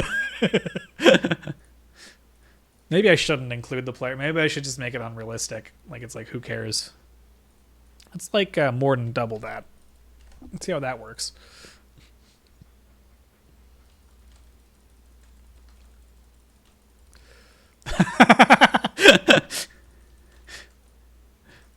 When I'm moving forward, it's like pew. When I'm holding, oh my gosh. Maybe I shouldn't think that hard. Maybe we shouldn't. Maybe let's just go ahead and let's maybe not include the player in this at all. Let's just say like let's maybe be a little less realistic just to make this a little bit less ridiculous.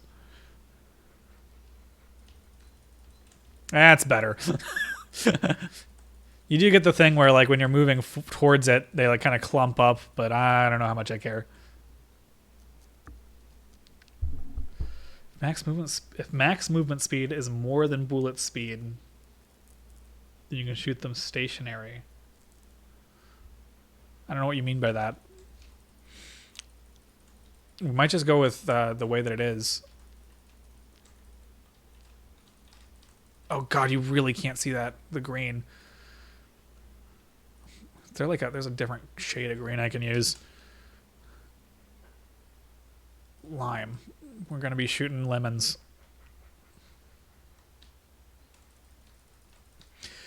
So currently you can fire as fast as you can click. I'm gonna probably change that too, but that's the gist of it. We can change the event. We can make it so it's when you press it, and then I can make it so there's a cooldown basically on your ability to shoot. So like mouse left, global left, down. So this will be fun. Whee! Okay.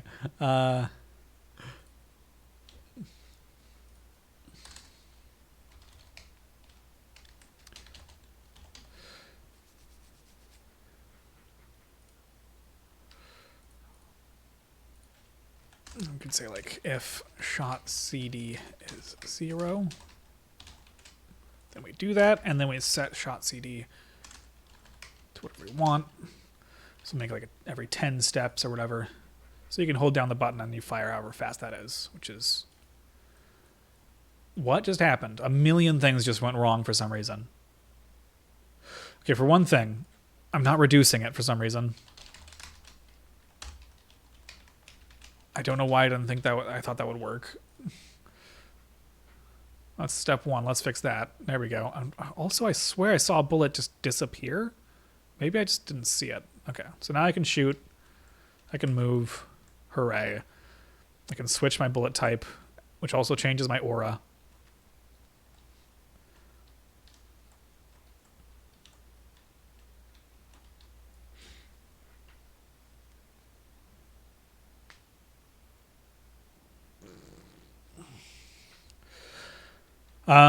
Let's see, and then I would need enemies to be able to appear. So like the idea is like I could do it so that let's make like an enemy object. So probably want to have sprites for the enemy objects.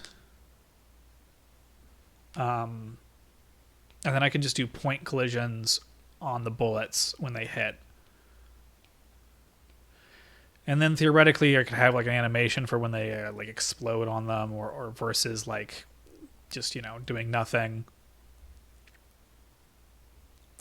So there'd be like basically the way it's gonna be is like there's like a rock paper scissors where it's like if you're using, let's just say like red green blue, red beats green beats blue beats red. So like if you're using red beats green, so if you're using red, then you do like double damage to green enemies, and then because blue beats red, if it's a blue enemy, then your red bullets will just do nothing. The trick with the game is that enemies are going to be various colors, and also shooting various colors of bullets. So you'll have to like switch, and then your aura does the same thing. So like if you want to not take damage, then you need to be the correct color, but then you also need to be the correct color to do damage to certain enemies, is the idea. So I need to be able to have, let's see. So at least for now, I put an object here. I didn't mean to do that. Whatever, I'll just put it up here. But we're gonna call this like an object. I mean, I might have like, I could make it so there's just like one enemy object, and then like it switches the sprite and stats based on which enemy is being spawned. And what I might do is for like the level, it'll basically just be like a list of like timings and what enemy to spawn and where, and then like they'll have their own specific information like they keep. That might just be like a script that they call it. Basically, it says, how do I move, right? Oh, you're right. Fuck off. Don't say things that are smart, because then I feel... you're right. Fine. Oh, you're right.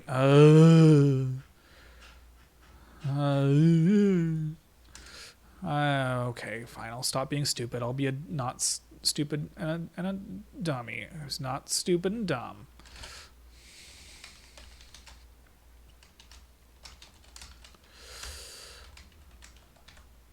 Listen. It worked. It's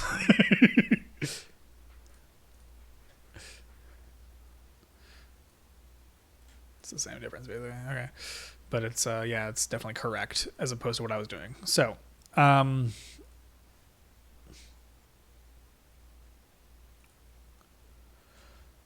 we have our object for the enemy.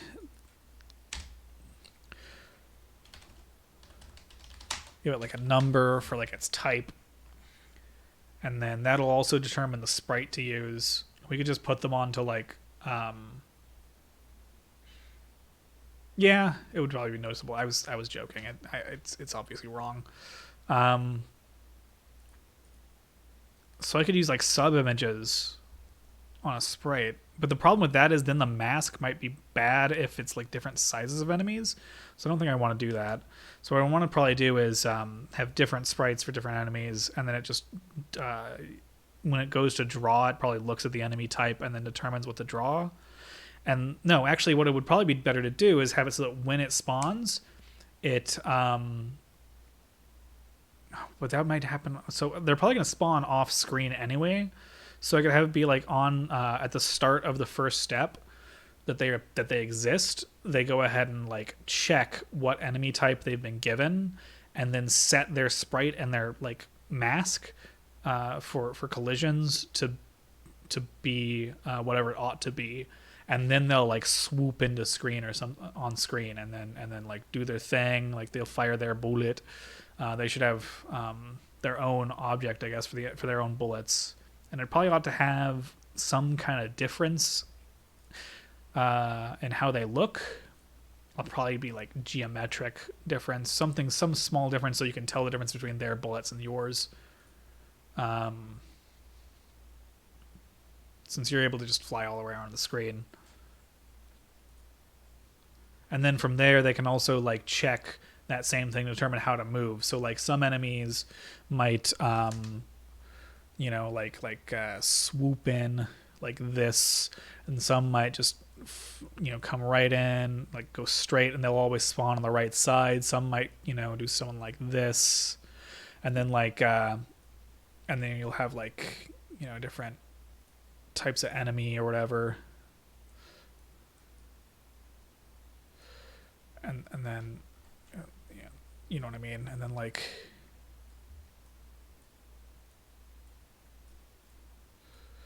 And they'll come in, and then they'll do like their bullet stuff, pew pew, and they'll maybe like shoot directly at you. Some of them might shoot in specific directions,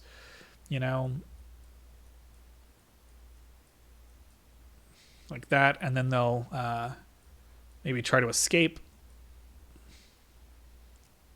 These guys maybe like turn around and fly back. These guys maybe swoop back up. And then the plan would be to make it so that just kind of happens for a little bit with like increasingly difficult, patterns of enemy with different patterns of bullets until you get to like a boss, and then you fight the boss, and then that's the end of the game. That's the hope anyway. So let's see.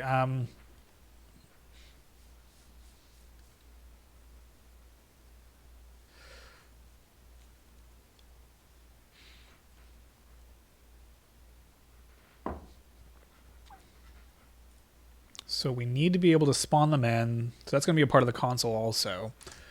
We'll need to be able to determine when to spawn them in, what to spawn in where. I'll probably just make that in game. I can make it so that I could just create the list manually right here. Theoretically, I mean, if I were doing this like for real, I'd probably have like a file that actually quote unquote loads. Well, I mean, it does. It would be very simple, but it would be like just a list of what to do when, and I'll have to actually be a file for like each like level or something like that. But we're just gonna have the one level. I'm just gonna do it by hand. And the question is being able to. I wonder if there's some way that I could make it so that. What if... Wait. You can't drop something outside of the room, can you? But I could potentially draw the rooms that only draws so much of it. Oh no, you can drop stuff outside of the room. Because what I could do, I could literally have everything already spawned in at the start. This is a really awful way to do this, but it would so make it so easy to be able to like visualize ahead of time like what's going to happen.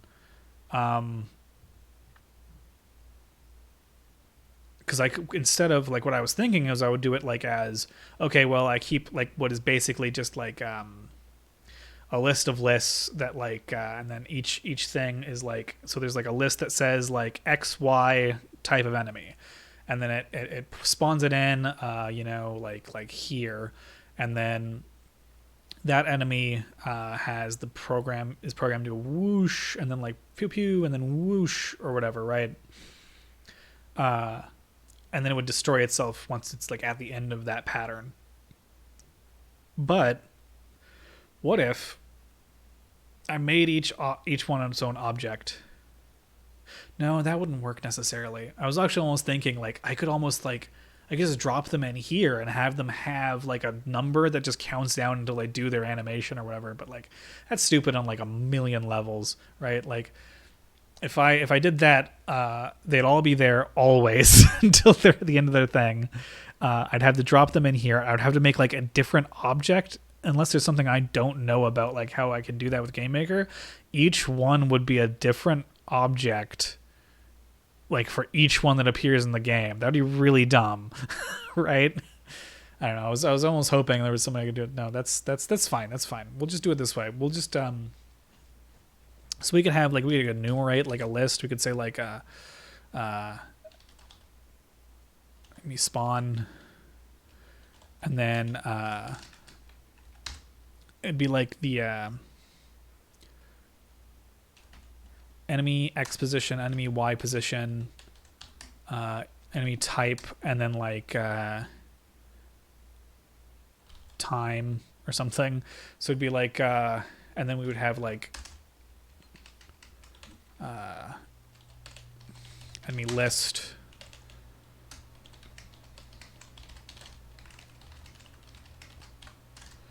and then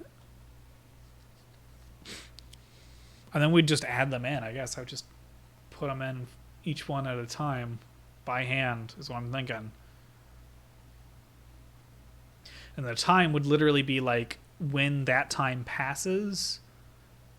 So I could do it as, instead of a list, I could do it as a queue. That would actually probably make more sense.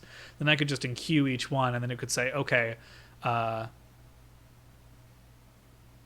I think you can even do in GameMaker, I think you can actually potentially view the top thing in a queue. I don't know if you can do that without just popping it out.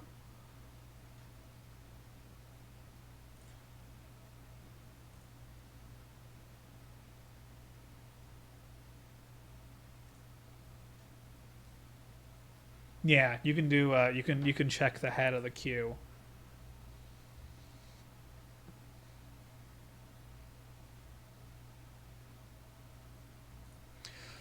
So what I would do is I would make it so that it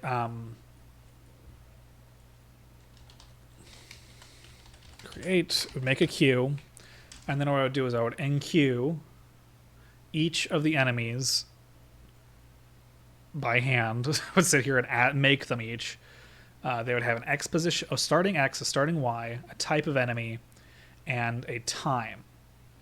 And what the game would do is it would sit there and check the head of the queue every step, and when the time given for that enemy is up, it would dequeue it, spawn an enemy of that type at that position, and then move on.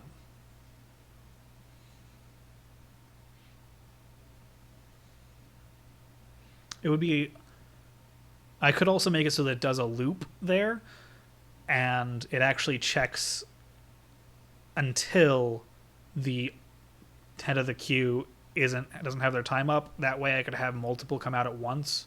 So if 3 in a row have the same time, they would all get spawned on that same step and then do their thing.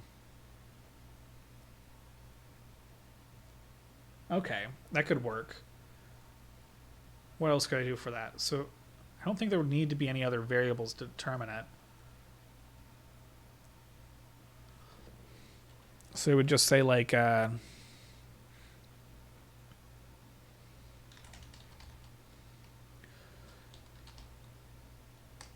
putting Q into enemy list.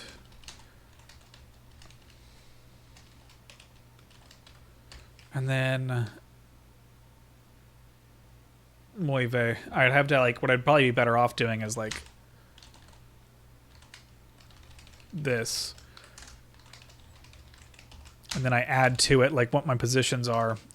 And I'll have to actually figure out what those are if I'm doing it by hand, which is really annoying.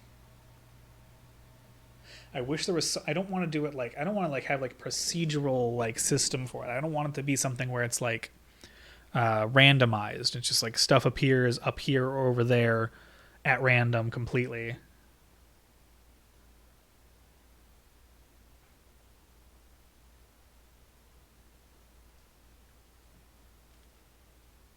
That would definitely make it easier on me in a way, but it would also kind of just make it messy and chaotic potentially.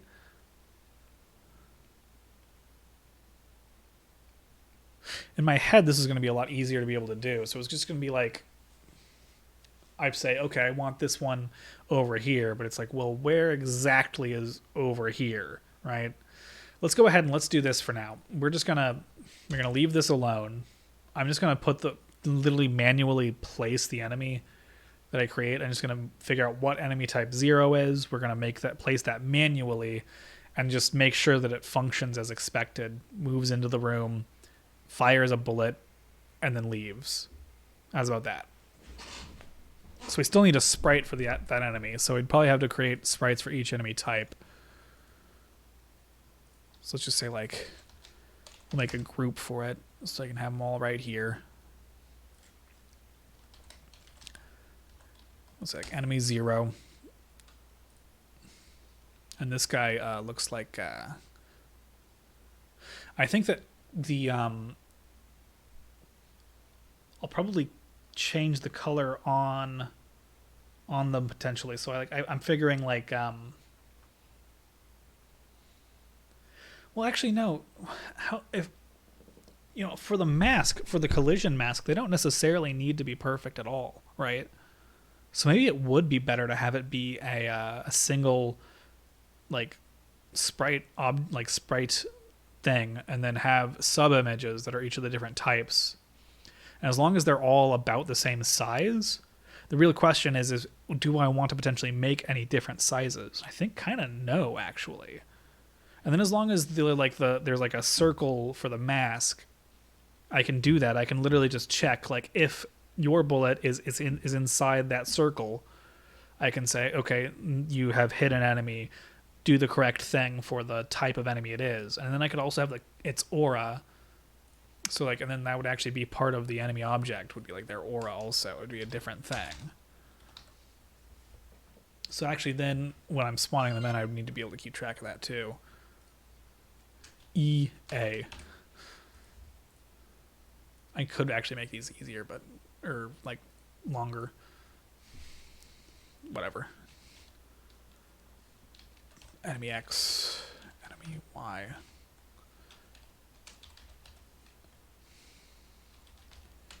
Any type. Aura. There. It's a little bit more legible. It's kind of the point of the enumerator anyway.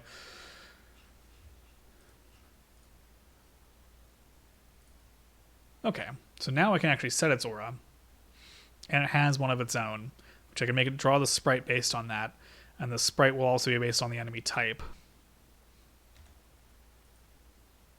So I just have to create what enemy type 1 is.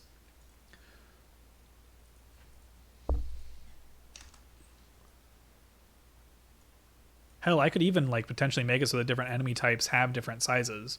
You can change the size of the I could change the size of like where it checks for the collision, and I could also scale the sprite if I did want to, like, for any reason make like one particular type of enemy larger, I can make another type, use the same sprite as something else, but just bigger. Yeah, that's fine. Okay.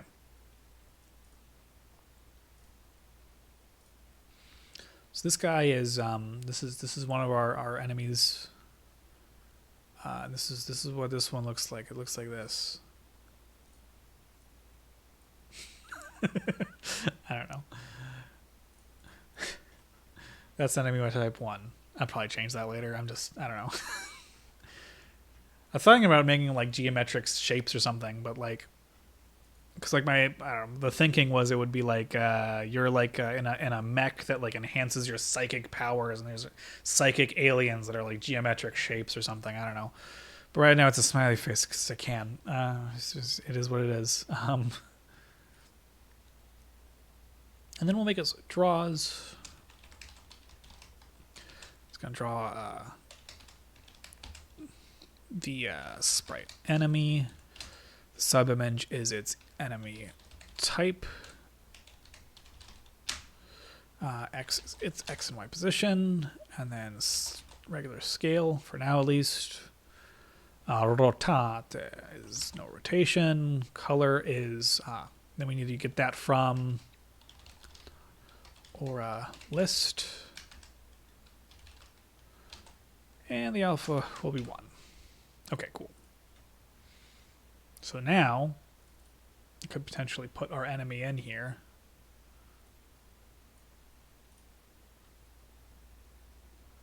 Smiley face. You're smiley.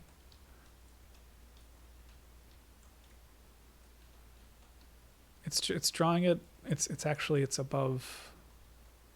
It's below the. It's above the cursor. I don't know how where because it's drawing it after. Of course it is. I can make it draw that and then GUI. It's actually a thing for there is a fix for that in GameMaker. There's a separate thing called Draw GUI, and that'll draw it always above. So I can do that instead for the reticule.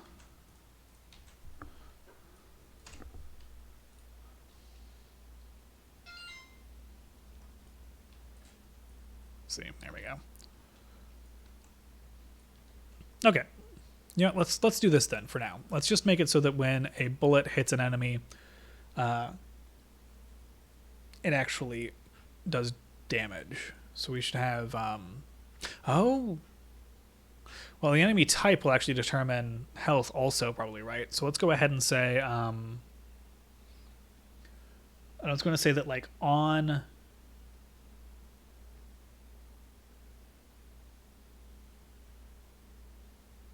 there's a way that I could do this. Let me think. It will create it and choose the enemy type. And so that'll likely be like a script that just has a switch and goes through it for each one, right? So, and then it'll set the HP. So I'll just go ahead and give it like a equals like 10. And then, and we need to make it so that when a bullet is within an enemy, it will actually do the collision. We don't have to actually make it an actual collision though. What we can do is we can just say, let me think. If I had like a list of all the bullets in the room, I could go through them, but that seems kind of silly. There's definitely an easier way to do it. Well, okay, a list of enemies in the room would make more sense, right? So like every time an enemy spawns in, one of the things they might do is add themselves to a list of living enemies currently. And then when the bullets are going, every step they check if they are inside of an enemy. They just literally just go through the list. There'll probably only be X number of enemy, and there's N enemies in the room. It's probably gonna max out at like 10 at most. I think every step, every bullet checking if it's inside of any enemy.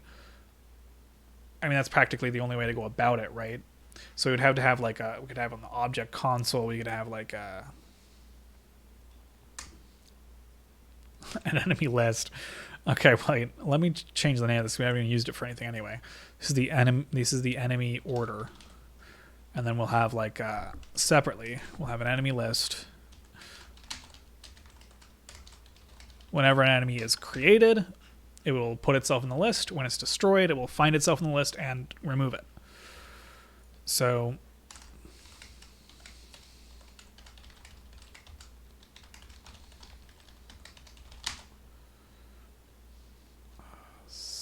is it self or instance ID? I think it's instance ID, if I recall correctly.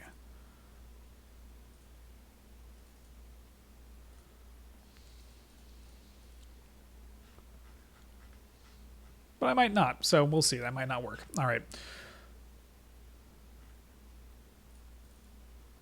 So bullet, when you're moving, you need to check if you're on the screen, which I might as well use as an else, because instance destroy, the way that it works, it does not just immediately like stop what it's doing. It's going to keep going. So I would have to actually do like an else otherwise, because I don't want it to damage enemies that aren't even on screen yet necessarily. So I might as well go ahead and do that, and then I can go ahead and say, okay, or maybe I do. I don't know, whatever. I can make it so they get destroyed when they're a little bit further than that outside of the room. Because otherwise it might kind of feel silly. Well, you won't be able to tell necessarily. Whatever. In any case, while you're on the screen, check if you're inside. Go through every enemy, which I'm not expecting there to be very many, so I don't think this is that big of a deal.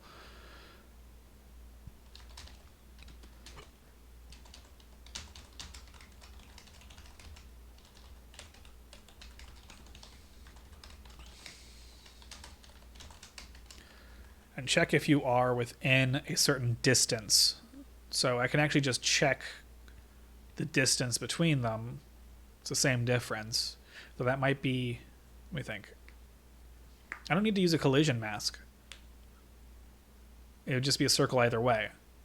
So I can just check the distance between them, and if it's within a certain distance, I can say, okay, destroy yourself, damage the enemy, and then the enemy can maybe check on that step. Or maybe, because I could have the bullet be what destroys the enemy, or I could have the enemy destroy itself. I'm not sure which off the top of my head is actually going to be the better way to go about that, because it could create some issues with like race conditions, where it's like, well, the enemy's trying to do this. Is the enemy going to fire its bullet or not? Like on this step, it was going to fire, but now it's being hit. So then it's going to take the damage and then appear to also fire the bullets and then also die, for instance. That could be kind of weird. So we might want to think about exactly when that happens.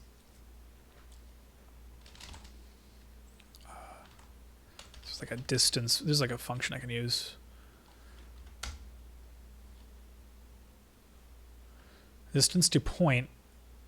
Wait, how do you do like, there's one that's like just distance for like...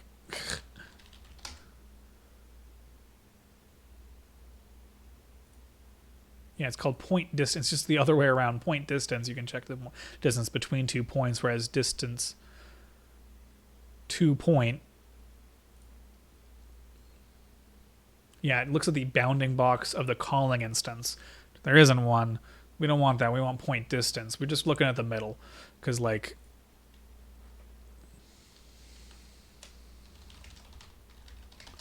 So if the point distance, if the distance between me and you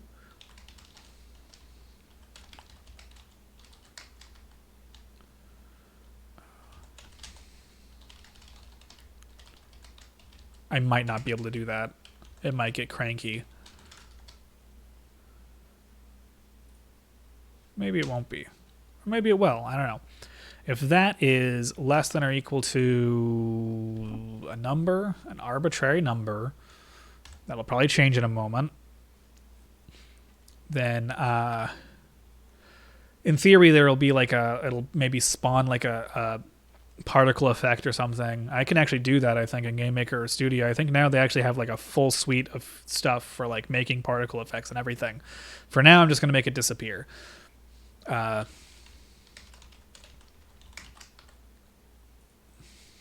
the last thing that's going to happen. But in theory, it's also going to damage it and blah blah blah. Let's just see if this at least works this much. Now it won't. Well, maybe it will. Oh, ooh, okay, okay. Object instance -4. So it thinks there's nothing in there. Let me see. Did I not make it so the object adds itself? It does. Maybe this should be self.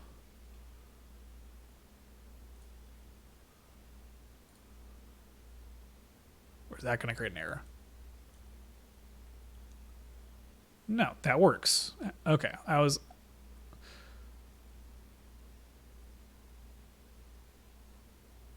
of course, it's not actually putting it. That's weird. I can actually make it draw a circle.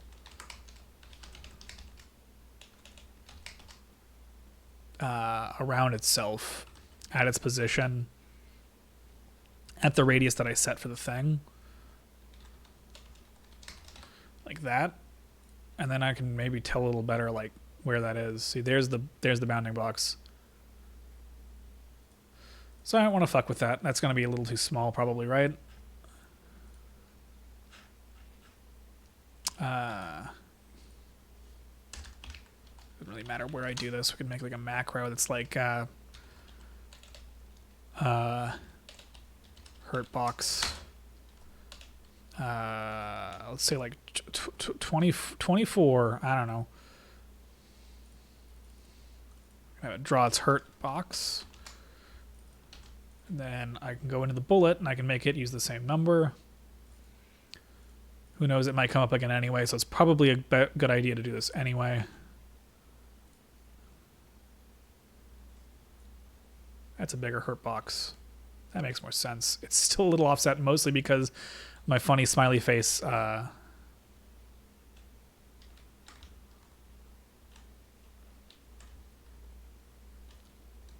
So I could have your movement affect it, and then it would be a lot harder to just hit something. But then again, in theory, eventually this is going to be moving, and it'll be a lot harder to hit a moving object anyway.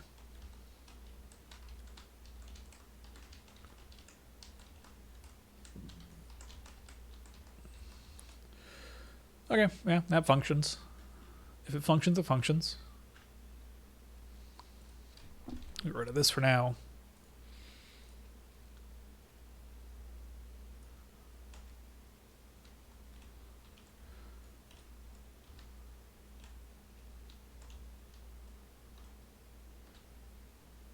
Okay.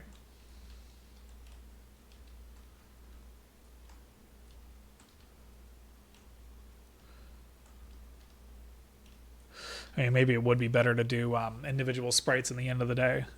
Because then I could do... Maybe it would be better to have it be exact. It'd be kind of funny. I'm probably not going to actually have the smiley face as an enemy, though. Whatever. We'll leave it like this for now, and we'll figure it out later. So we need that guy to reduce its health.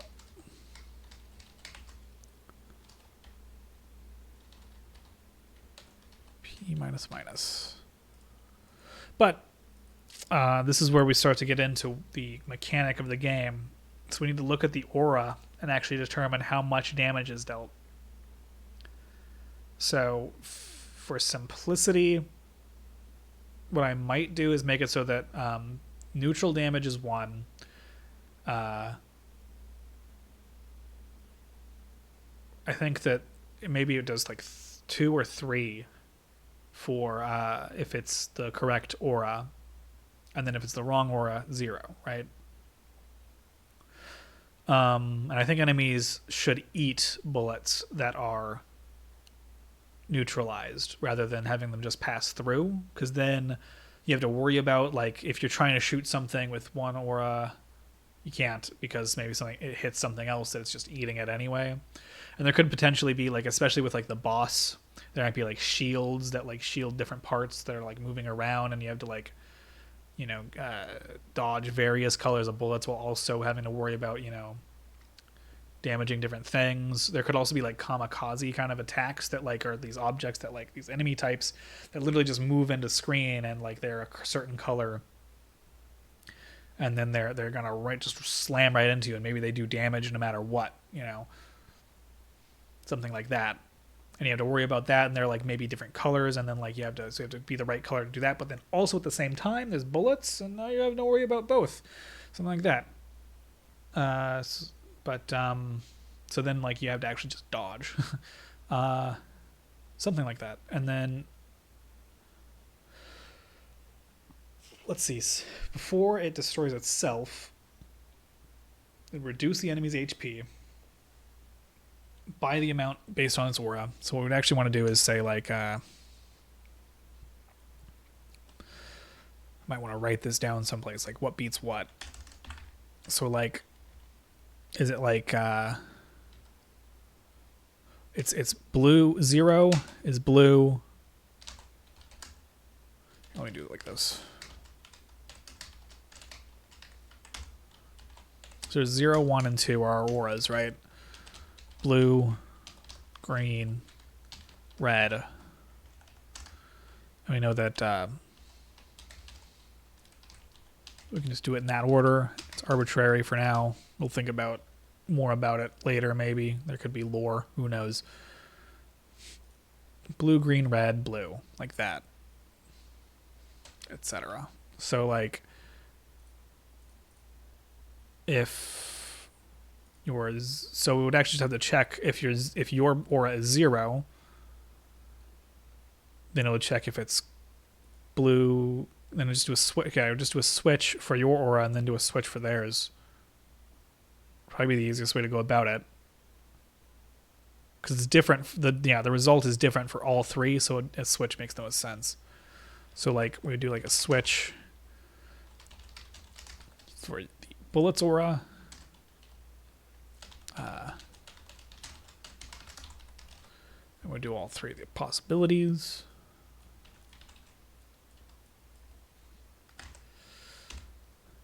Really, I should make this. It doesn't matter. For the enemy's aura, this guy right here. We have the same cases.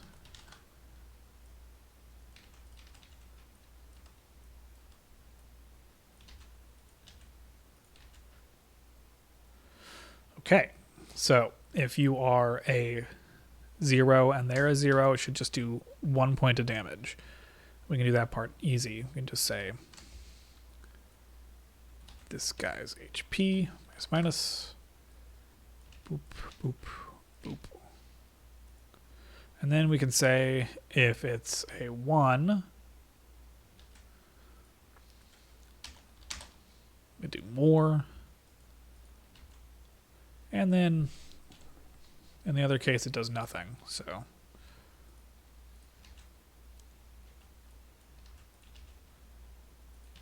like that. And then we say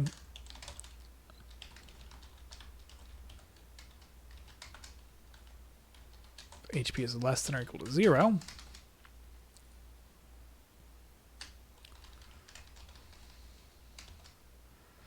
We can put in the enemy ID.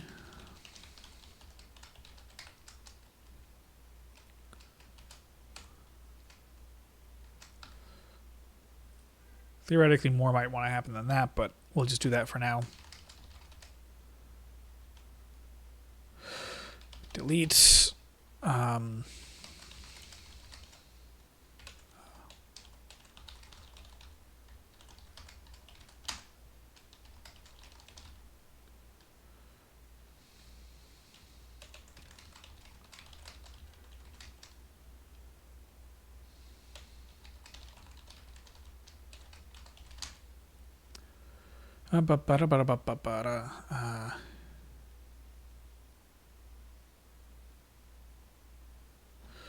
Oh boy.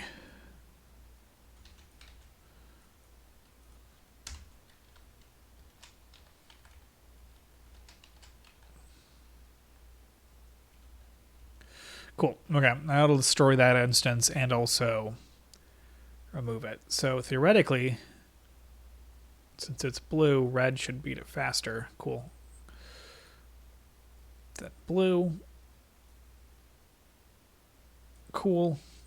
And of course, green does nothing. Right now, it just destroys it, and there's no indication of what's happening. I feel like one thing I could do, like I don't know if I'd actually do particles. I've never actually worked with particles, but I think that there are functions in GameMaker for it. Theoretically, I could just do it, man.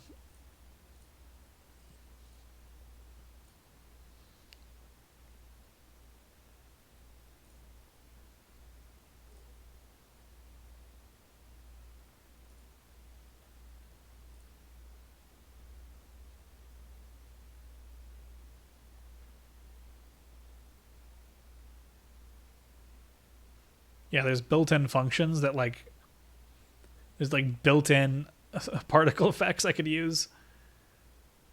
There's like pre-created effects.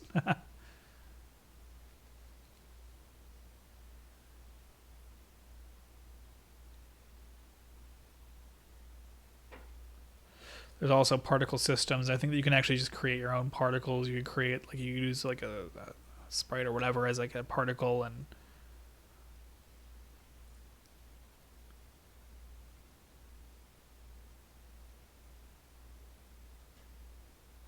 previously what I've done stuff where like I basically just made like and this was dumb. But this was a long time. This was like probably one of the first times. This is when I had first started using GameMaker, back before it was GameMaker Studio. I actually just like I had like a dumb little shooter where you actually you would shoot like at these like enemies, and then I actually just created like little like red circles as like individual objects that would just spawn in and then like and explode out in random directions and then disappear after a moment, and that was the blood, I guess. There were various ways I could have done it better even then, like made it, create like a smear or something, but like uh I probably would have slowed things down even if I did enough, because it was just like literally just individual objects instead of like any kind of particle system or anything. I don't even think they had like I don't know if they had anything built in to do it at all back then. I might use like the default effects to be able to like just we'll just see.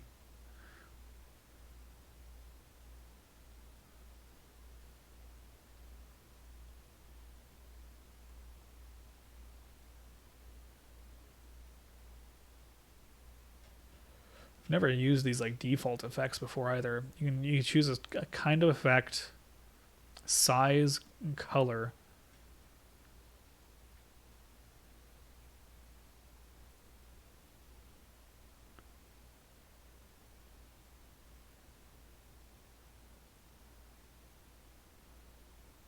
Yeah, let's try it out. Let's try out these like default ass effects.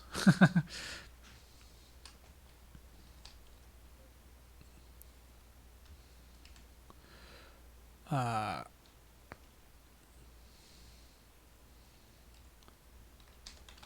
Maybe like effect underscore. What do they call them? EF. There's like a star one. So let's do that. Let's do that for like hmm.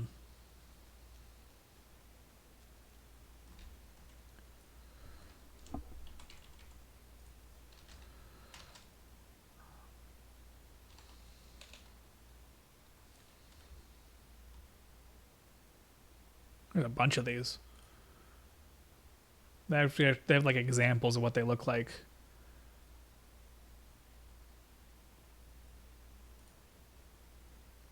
So like we'll have like a spark if it's like the lesser one, and then like an explosion if it's the good one, and then like a smoke if it's the bad one. Maybe like that. So like your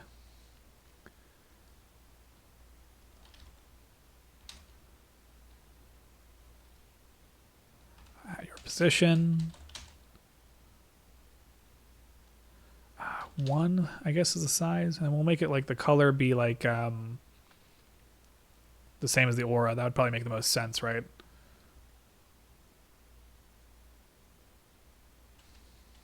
So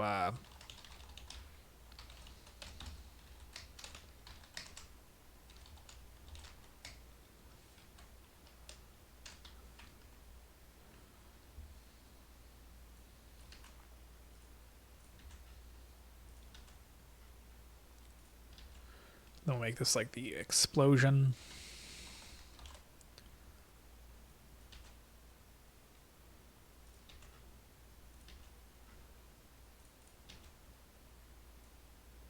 Oh, this is smoke. I have no idea what this is gonna do. These are like default effects. I think that they're just gonna do. They're like a probably like a canned system for how it like goes off.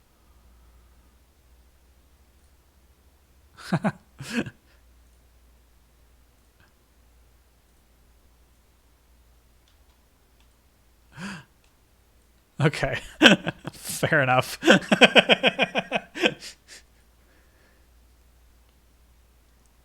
At least it does something. I'll live with that for now. I mean, it's a smiley face already. I don't think that we need to get too fancy. I'm not going to create my own particles. It's possible though. There's a whole particle system. I could create like my own textures for the particles and then do the whole 9 yards. I think, but I'm not going to worry about it. Okay, so you can make an enemy. We can create an enemy. We can shoot. We can hit the enemy. We deal damage. The enemy disappears. It probably ought to have like its own effect, like an explosion effect when it dies too.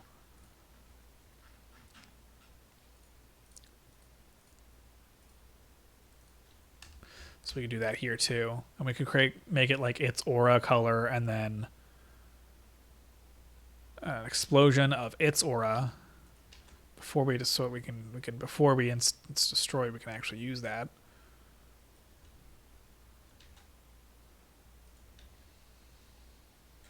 Dot aura. Wait. Yeah. That makes sense. Let's do it like this. And then we can make it like a little bit bigger. Twice as big. There we go.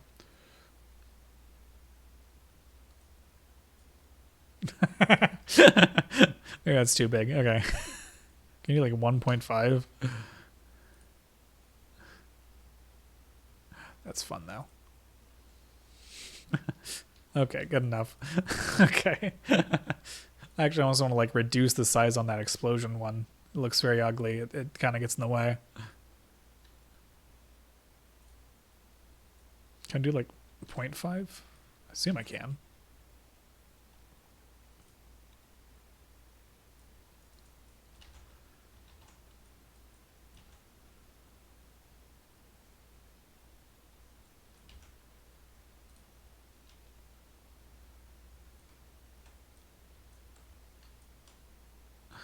That's fun. Okay.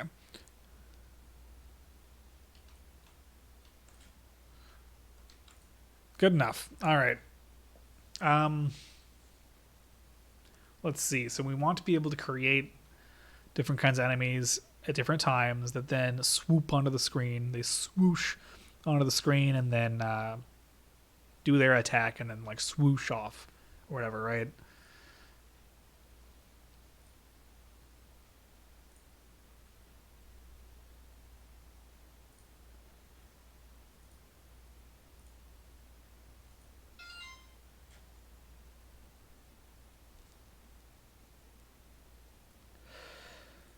So now we need to. So basically, what we're trying to do is we need to create movement for the enemy objects.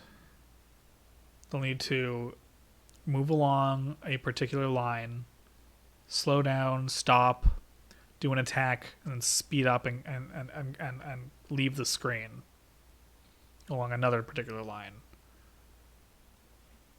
There's a couple of different ways I can do that. There's the hard way. I can make it so that I literally have like a list of like positions effectively, like or directions effectively. That seems like it's an awful idea though. It'd probably be possible to do it more programmatically where we actually just go in and say, okay, well, when you're created, I need you to move at this direction, in this direction for this long. So like we could actually have like its direction and speed be two variables, and then over time we have it adjust both those variables so that it moves. So like say for instance our enemy type 1 could swoop in like this, fire, and then swoop out. what we could do is we could have like the direction be, you know, down, and then its velocity is, you know, whatever we want the velocity to be to start with, like 10, 20, whatever. Go 20, 20, 20, 20, 20, and then like as it moves, we could actually tell it to say, okay, well, over time, I need you to adjust your direction. So for you, for instance, so like enemies that like move like this, they would need to adjust it. For enemies like that move, though, in a particular like swoopy pattern, for instance, they would need to turn over time. And all we would do is we'd just say like, okay, if you're this type of enemy, I need you to take your your starting direction and just nudge it over this way. And as you do, once you get to like a certain point, start reducing your speed and then get to 0. And now you're 0, and you're going to go ahead and you're going to go pew and shoot like a little like, you know, lasers out. And then you're going to start moving again and you're going to go. It's pretty straightforward. So like what the enemy objects will need to have is a step,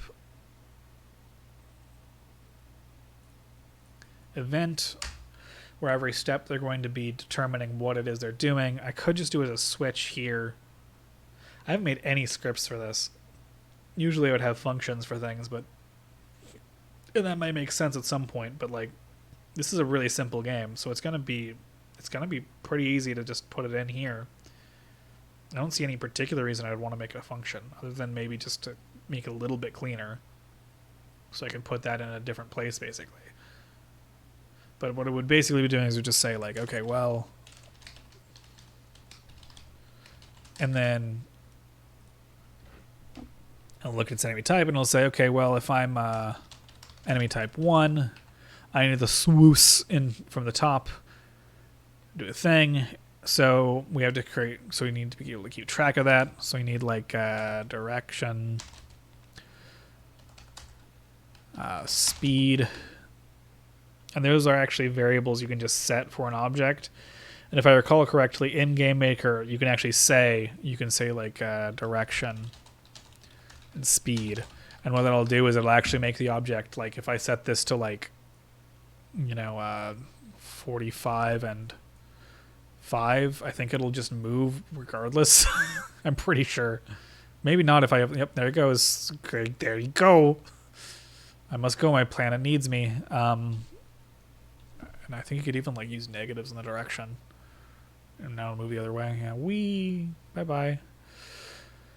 So I could just use that.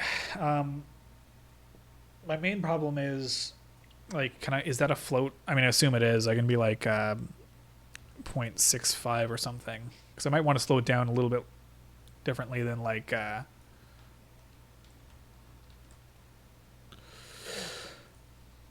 In any case, I could use that. Those will just start as 0. And then I don't have to worry about doing the step for that. But I could make it so that it adjusts it over time. So like at creation, it gets its enemy type. But I do maybe need a function for creating an enemy.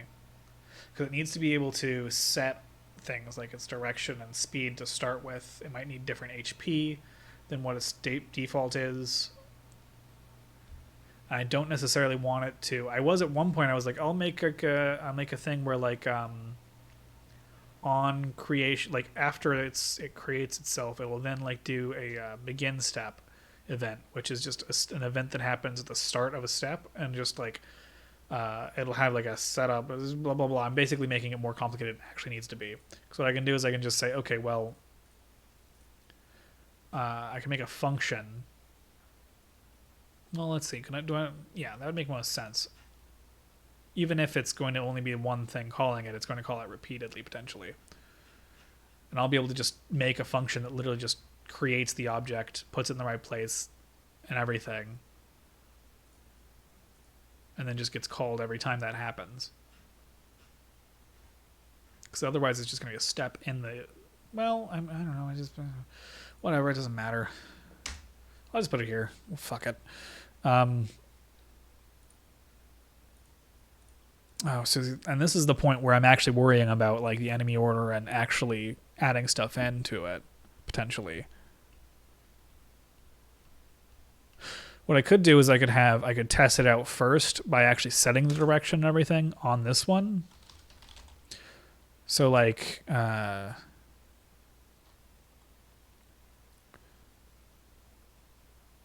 would be like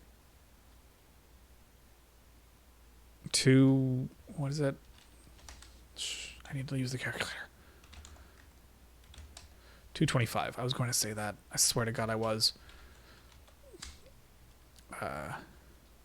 Speed equals, let's just say 16. Who knows? So if it's enemy type 1, that's going to be its starting direction and speed. That'll be set elsewhere in the actual function where it creates the enemy. But for now, I just want to test and make sure that I can get it to move how I want to. So like what I might need is I'm probably gonna have to have like a state as a thing too. So like I'll look at an enemy type and I'll say, okay, what state are you in?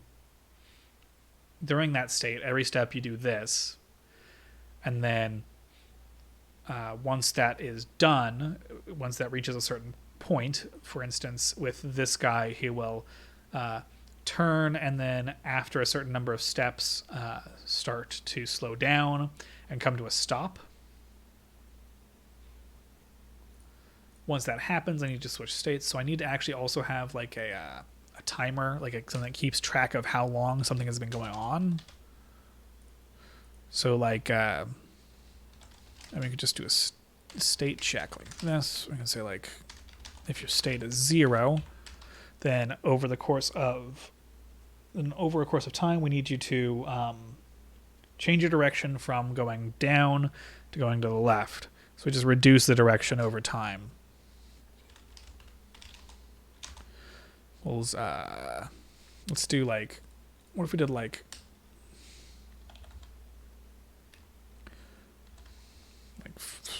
not maybe do quick, like what would be another number I could use? Like 15 maybe? I can just make it so that it stops if it reaches it.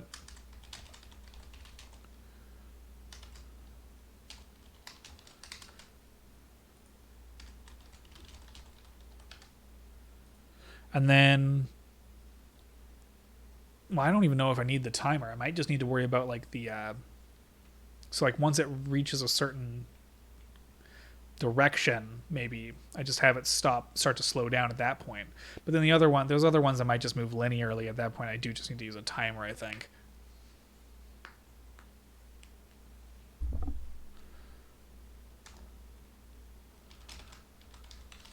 So if I could just say like if it's less than like,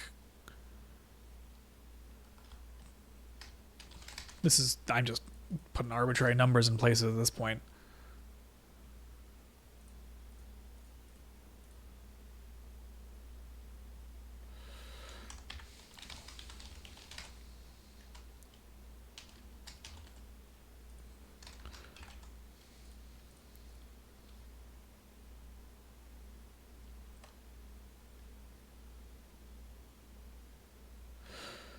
And then if it's within a certain range, I'll reduce its speed by like 2 every step, as long as its speed is greater than 0.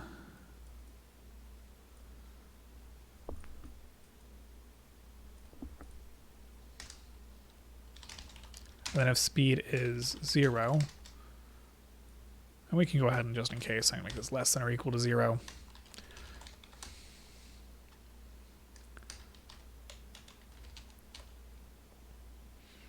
Then I'll just set its state to 1. Theoretically, that will at least do something right now. Oh, not much though. It just barely moved. It's going too fast, I think.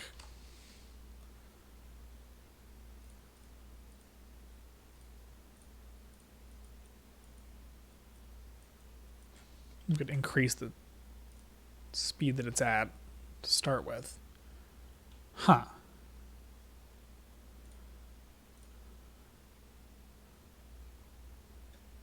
Well, at least it's moving. What am I doing wrong, though?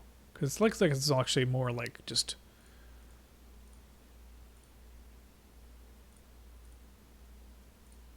Let's make sure it's moving in the direction I expect it to be to begin with. Nope. I added 45 instead of 90. I'm an idiot. Good stuff. Another 45 degrees later.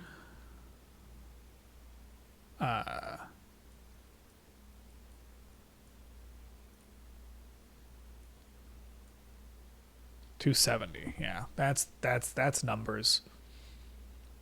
That's number Wang. So it doesn't go quite as far as I'd like it to.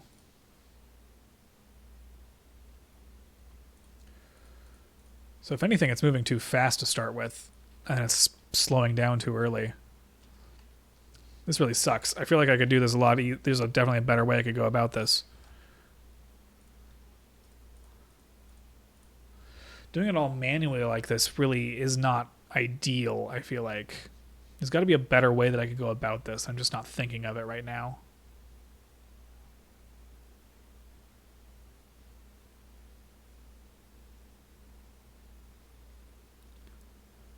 Because right now all I'm doing is I'm just adjusting that direction. I'm just kind of arbitrarily affecting it, hoping that I'm ending up in the right place.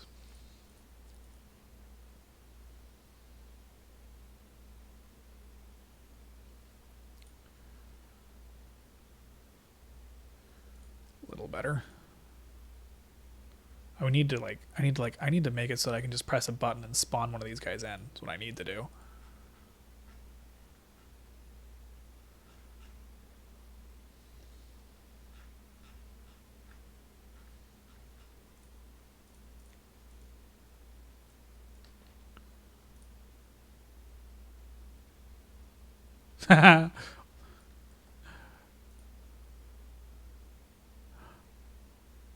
That's more like the kind of movement I was looking for. It still looks a little goofy.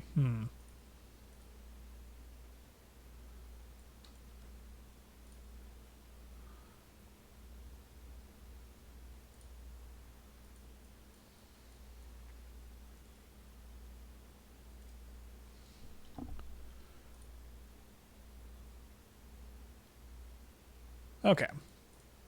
Well, it's functional. It's just not necessarily the most elegant system to do it with.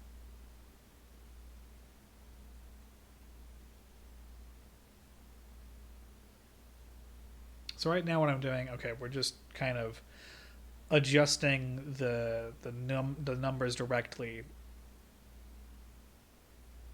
over time, right? But there's definitely a better way to do it. If I could somehow get it to where it's moving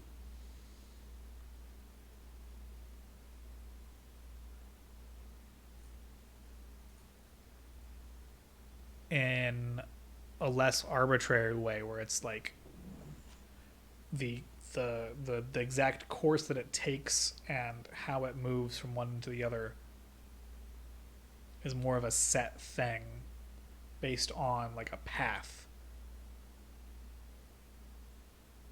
Because then, like, because as is, well, I mean, theoretically, this is fine. Because you could do I could do anything I need to with exact how I'm at. I could have an enemy move, like, zigzag, basically, right? By having it, just adjusting the direction over time. But then, and actually, like, that might be better for some things. Like, if it's like a set path, then say it ends at some particular point, but then I guess I could just start the path again.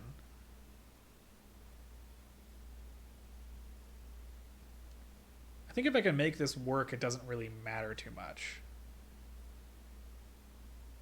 Let's go ahead and just leave it as is.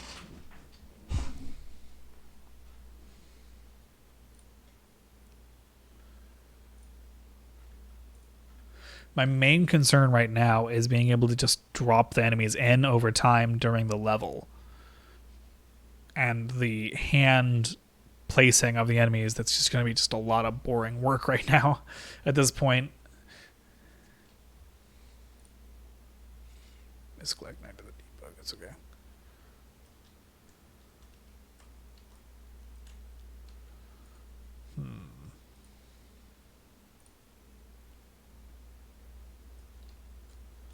It's almost like it's so quick. Feels like it ought to slow down.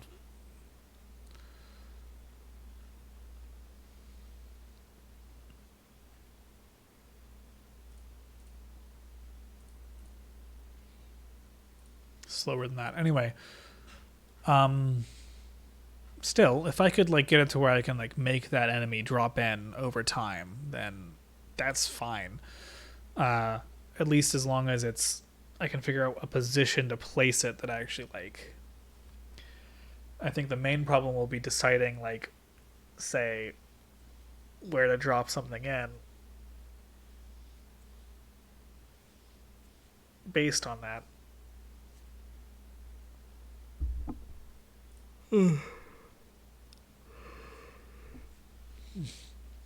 I think what I might do for today, maybe I do go ahead and work on, because I was like, I have a couple of ideas what I could do going forward for this. The hope was to just sit here and make the entire thing on stream. I knew that there was a good chance that I wouldn't get to a quote unquote finished product in one stream. And I knew that even if I did, it would probably be a very long stream. What I'm kind of thinking right now is, as much as what I was hoping to do was to like come up with one concept and then finish it within 1 or 2 streams over the course of like a weekend, and then I would come up with a new idea the next week, and it would just be, you know, it would just be another thing, right?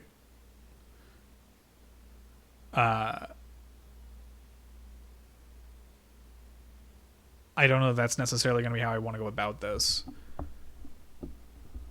I am very happy to be working on something again, and I feel like the stream is kind of forcing me to sit down and focus on it, which is something I've been not able to do, and one of the reasons I haven't worked on anything in a long time.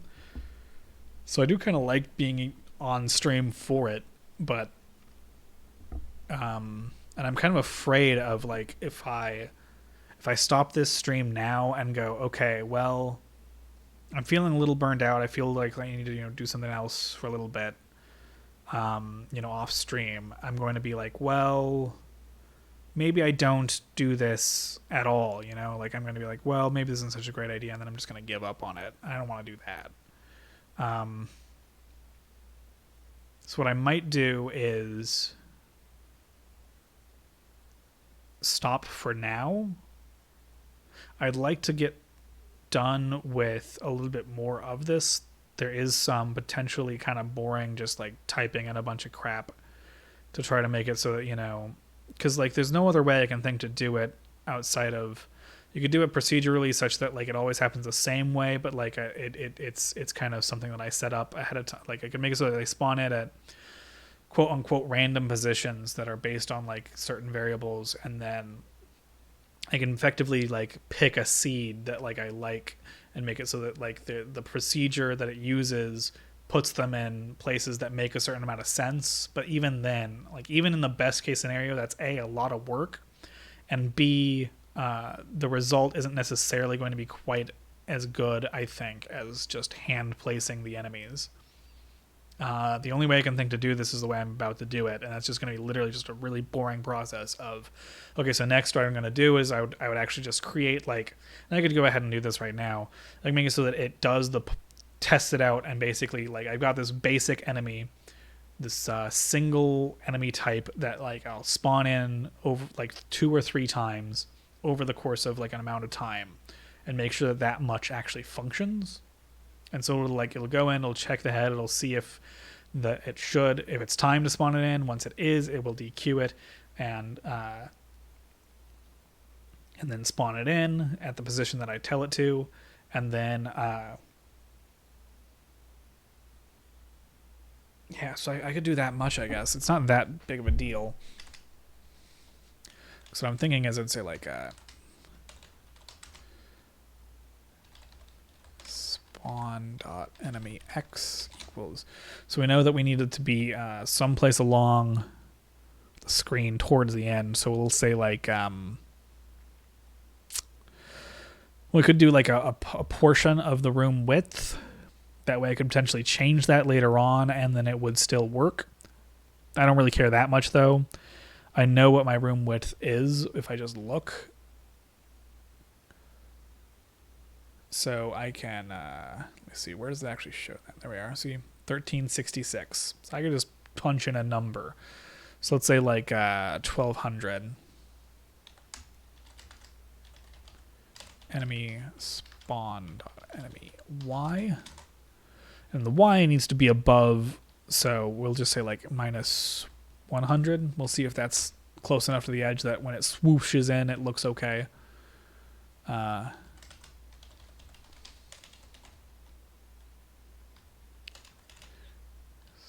Spawn.enemy type. We'll make it a type 1. It's the only one we've got so far.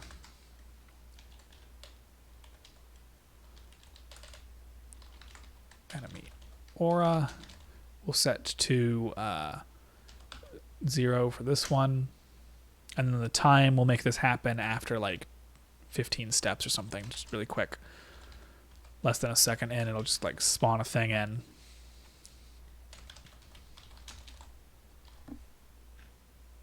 And then what we'll do is enqueue that.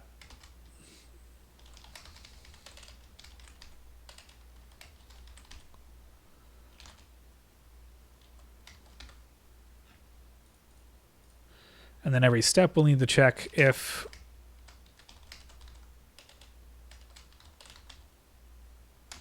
the size of enemy order is greater than 0. So if there's at least one thing in the queue, we need to check what that is. We'll H for head.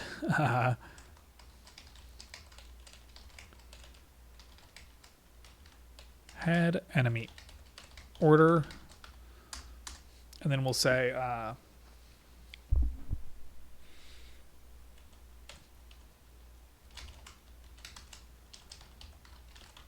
enemy time. And then let's see, there actually is a step counter, I think, like basically a counter, like a built-in variable that just counts the number of frames that have happened.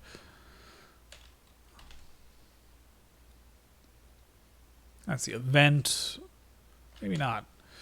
Well, worst case, what I can do is I can have my own timer.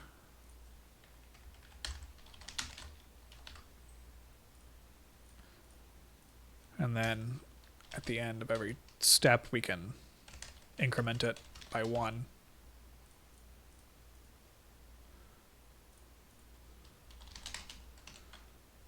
If it's greater than or equal to the timer on the head,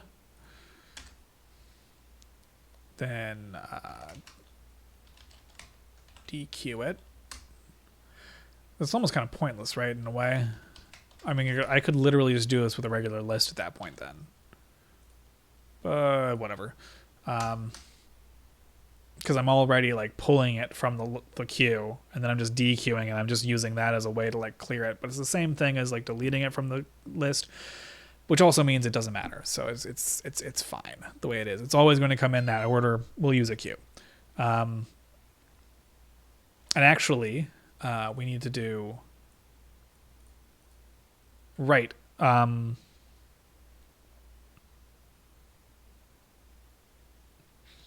want to do this while that's true, because I want to be able to potentially spawn multiple enemies at the same time.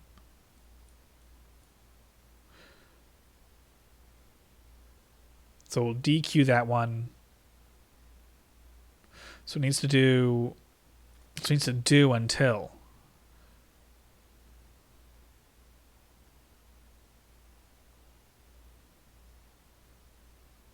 Right? Whatever, I'm not going to worry about it yet. Give me a minute. I'll just figure this out first. Make sure that actually functions. So we're going to create the instance.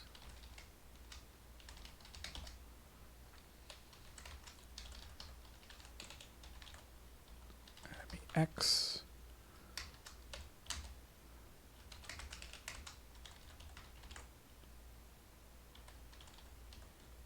Y.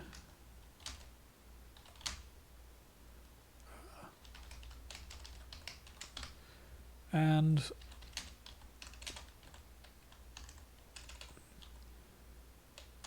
do a switch.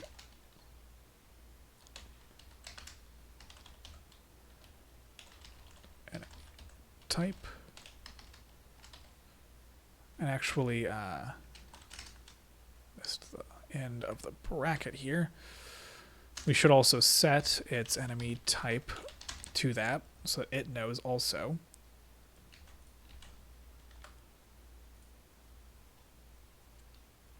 I think I use a capital T here because I'm a weirdo. Don't remember. Gonna look. I did. Hooray. I'm probably gonna end up. It might actually end up being simpler in some ways to use sprites that are just different sprites for different enemies for various reasons. It's really not that big of a deal to say, like, set its sprite index to what I want it to be and then have it draw that index. And then I can also have it have, I could have its hurt box actually not be, rather than right now it's a macro that basically just assumes everything uses the same hurt box. I should instead probably have it have a hurt box that is set for that enemy, and then I can actually have it be different depending on the enemy type. But I'm just going to put that out of my head. I just want to try to get this part working for now.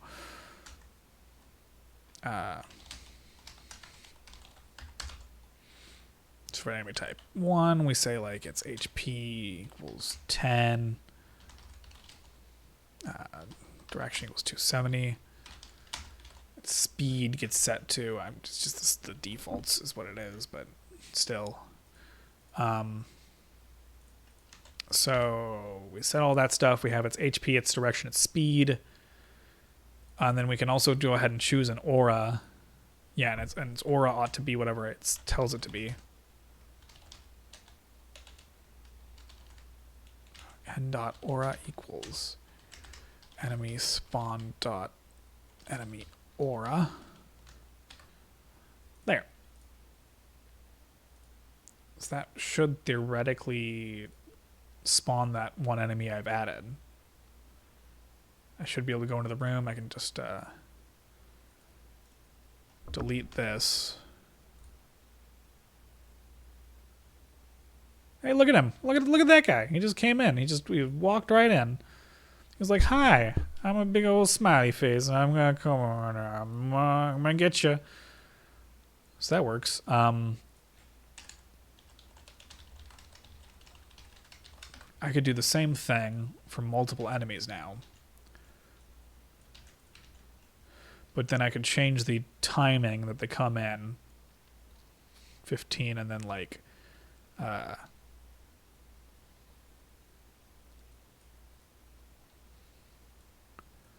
135 and then 255,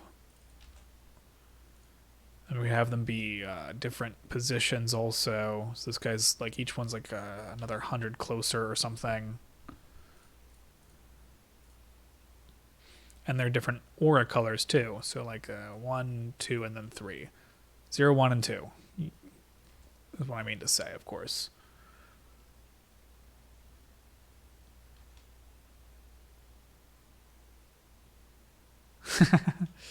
Cool. Okay.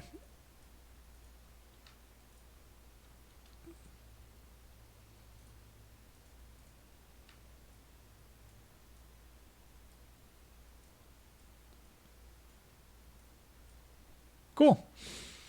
Okay, that much works. Now, I think that just making the actual level will be a whole bunch of entering this sort of thing in. I think this should be a little higher up, actually, for those. But it functions. It functions, but there's just going to be this huge block of code that looks like this, just over and over and over, where it's just queuing up each of these enemies that's going to appear. Theoretically, if I was doing this more properly, this would probably all be stored in I've talked about this earlier. I'd probably store it in a file, and then I would like encrypt that file or whatever, and it would have like basically where every single solitary enemy in the entire game is going to spawn. I would have like some simple encryption, so it just looks like gibberish to anyone who just tries to open it, and it would have like just each piece of information about like what's going to spawn where and when, and then it would just pull that from a file and then run a script that does all this from that file rather than having this big block of code in the code, because that's ugly and bad. But I'm probably going to do the ugly and bad thing instead, and I'm probably going to do that off stream. And then maybe next week, I have a couple ideas how, like, I kind of started talking about this and kind of trailed off. I think next week, if I work on this more, I might show where I'm at with it.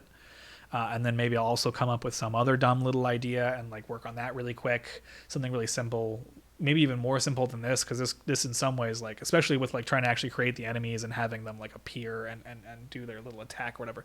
The enemies don't even like leave the screen right now. I don't know if they're gonna or not. I think they probably should, but like that's one idea. But like I basically would do a little more on this, maybe get a little more closer to finished, and then maybe present that next time. See what I want to see how I feel about that. Maybe and then I could work on something else. I don't know. It's just a thought. I don't know, but like for now, I think this might be kind of all there is to this. Because I feel like the next steps might be kind of even more boring than this already has been. But what I could do, I was thinking I would like take a break and switch to a game, but like that doesn't really feel like a break, really. I don't know if I want to do that. I don't think I'm built for longer streams. I'm just not. My brain can't take it. But I think this was actually pretty fun. I ain't expecting this to like grow my stream too much or anything. I don't know how much. I don't even look at like I don't think I have anything open right now that can show me how many people are watching. I'm betting it's a goose egg, but that's fine. I'll just do this forever for the couple of friends who pop by sometimes. Yeah, it's whatever. And otherwise just kind of talk to myself, which is fine. But I'm going to go ahead and end the stream here is what I'm trying to get at. There might be some people streaming. Is there even any... I feel like I do want to know, is anybody actually watching so that I can... There's 3 viewers, it says. It says there's 3 viewers. Who are you people? Okay, what I could do... we could raid someone. That's always fun. I don't know what Tomato's playing. Mon Bazo. It's probably the smallest stream other than Wooly. Wooly's playing Windjammers too. I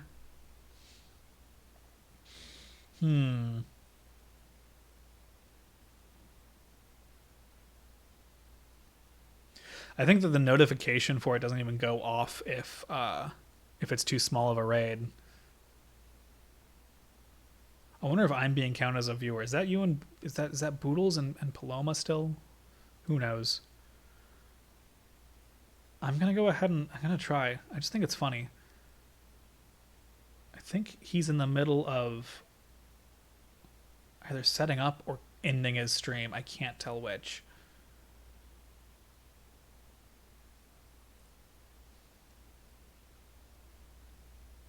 One viewer ready to raid. Great. Well, thanks for sticking around, one viewer. See ya.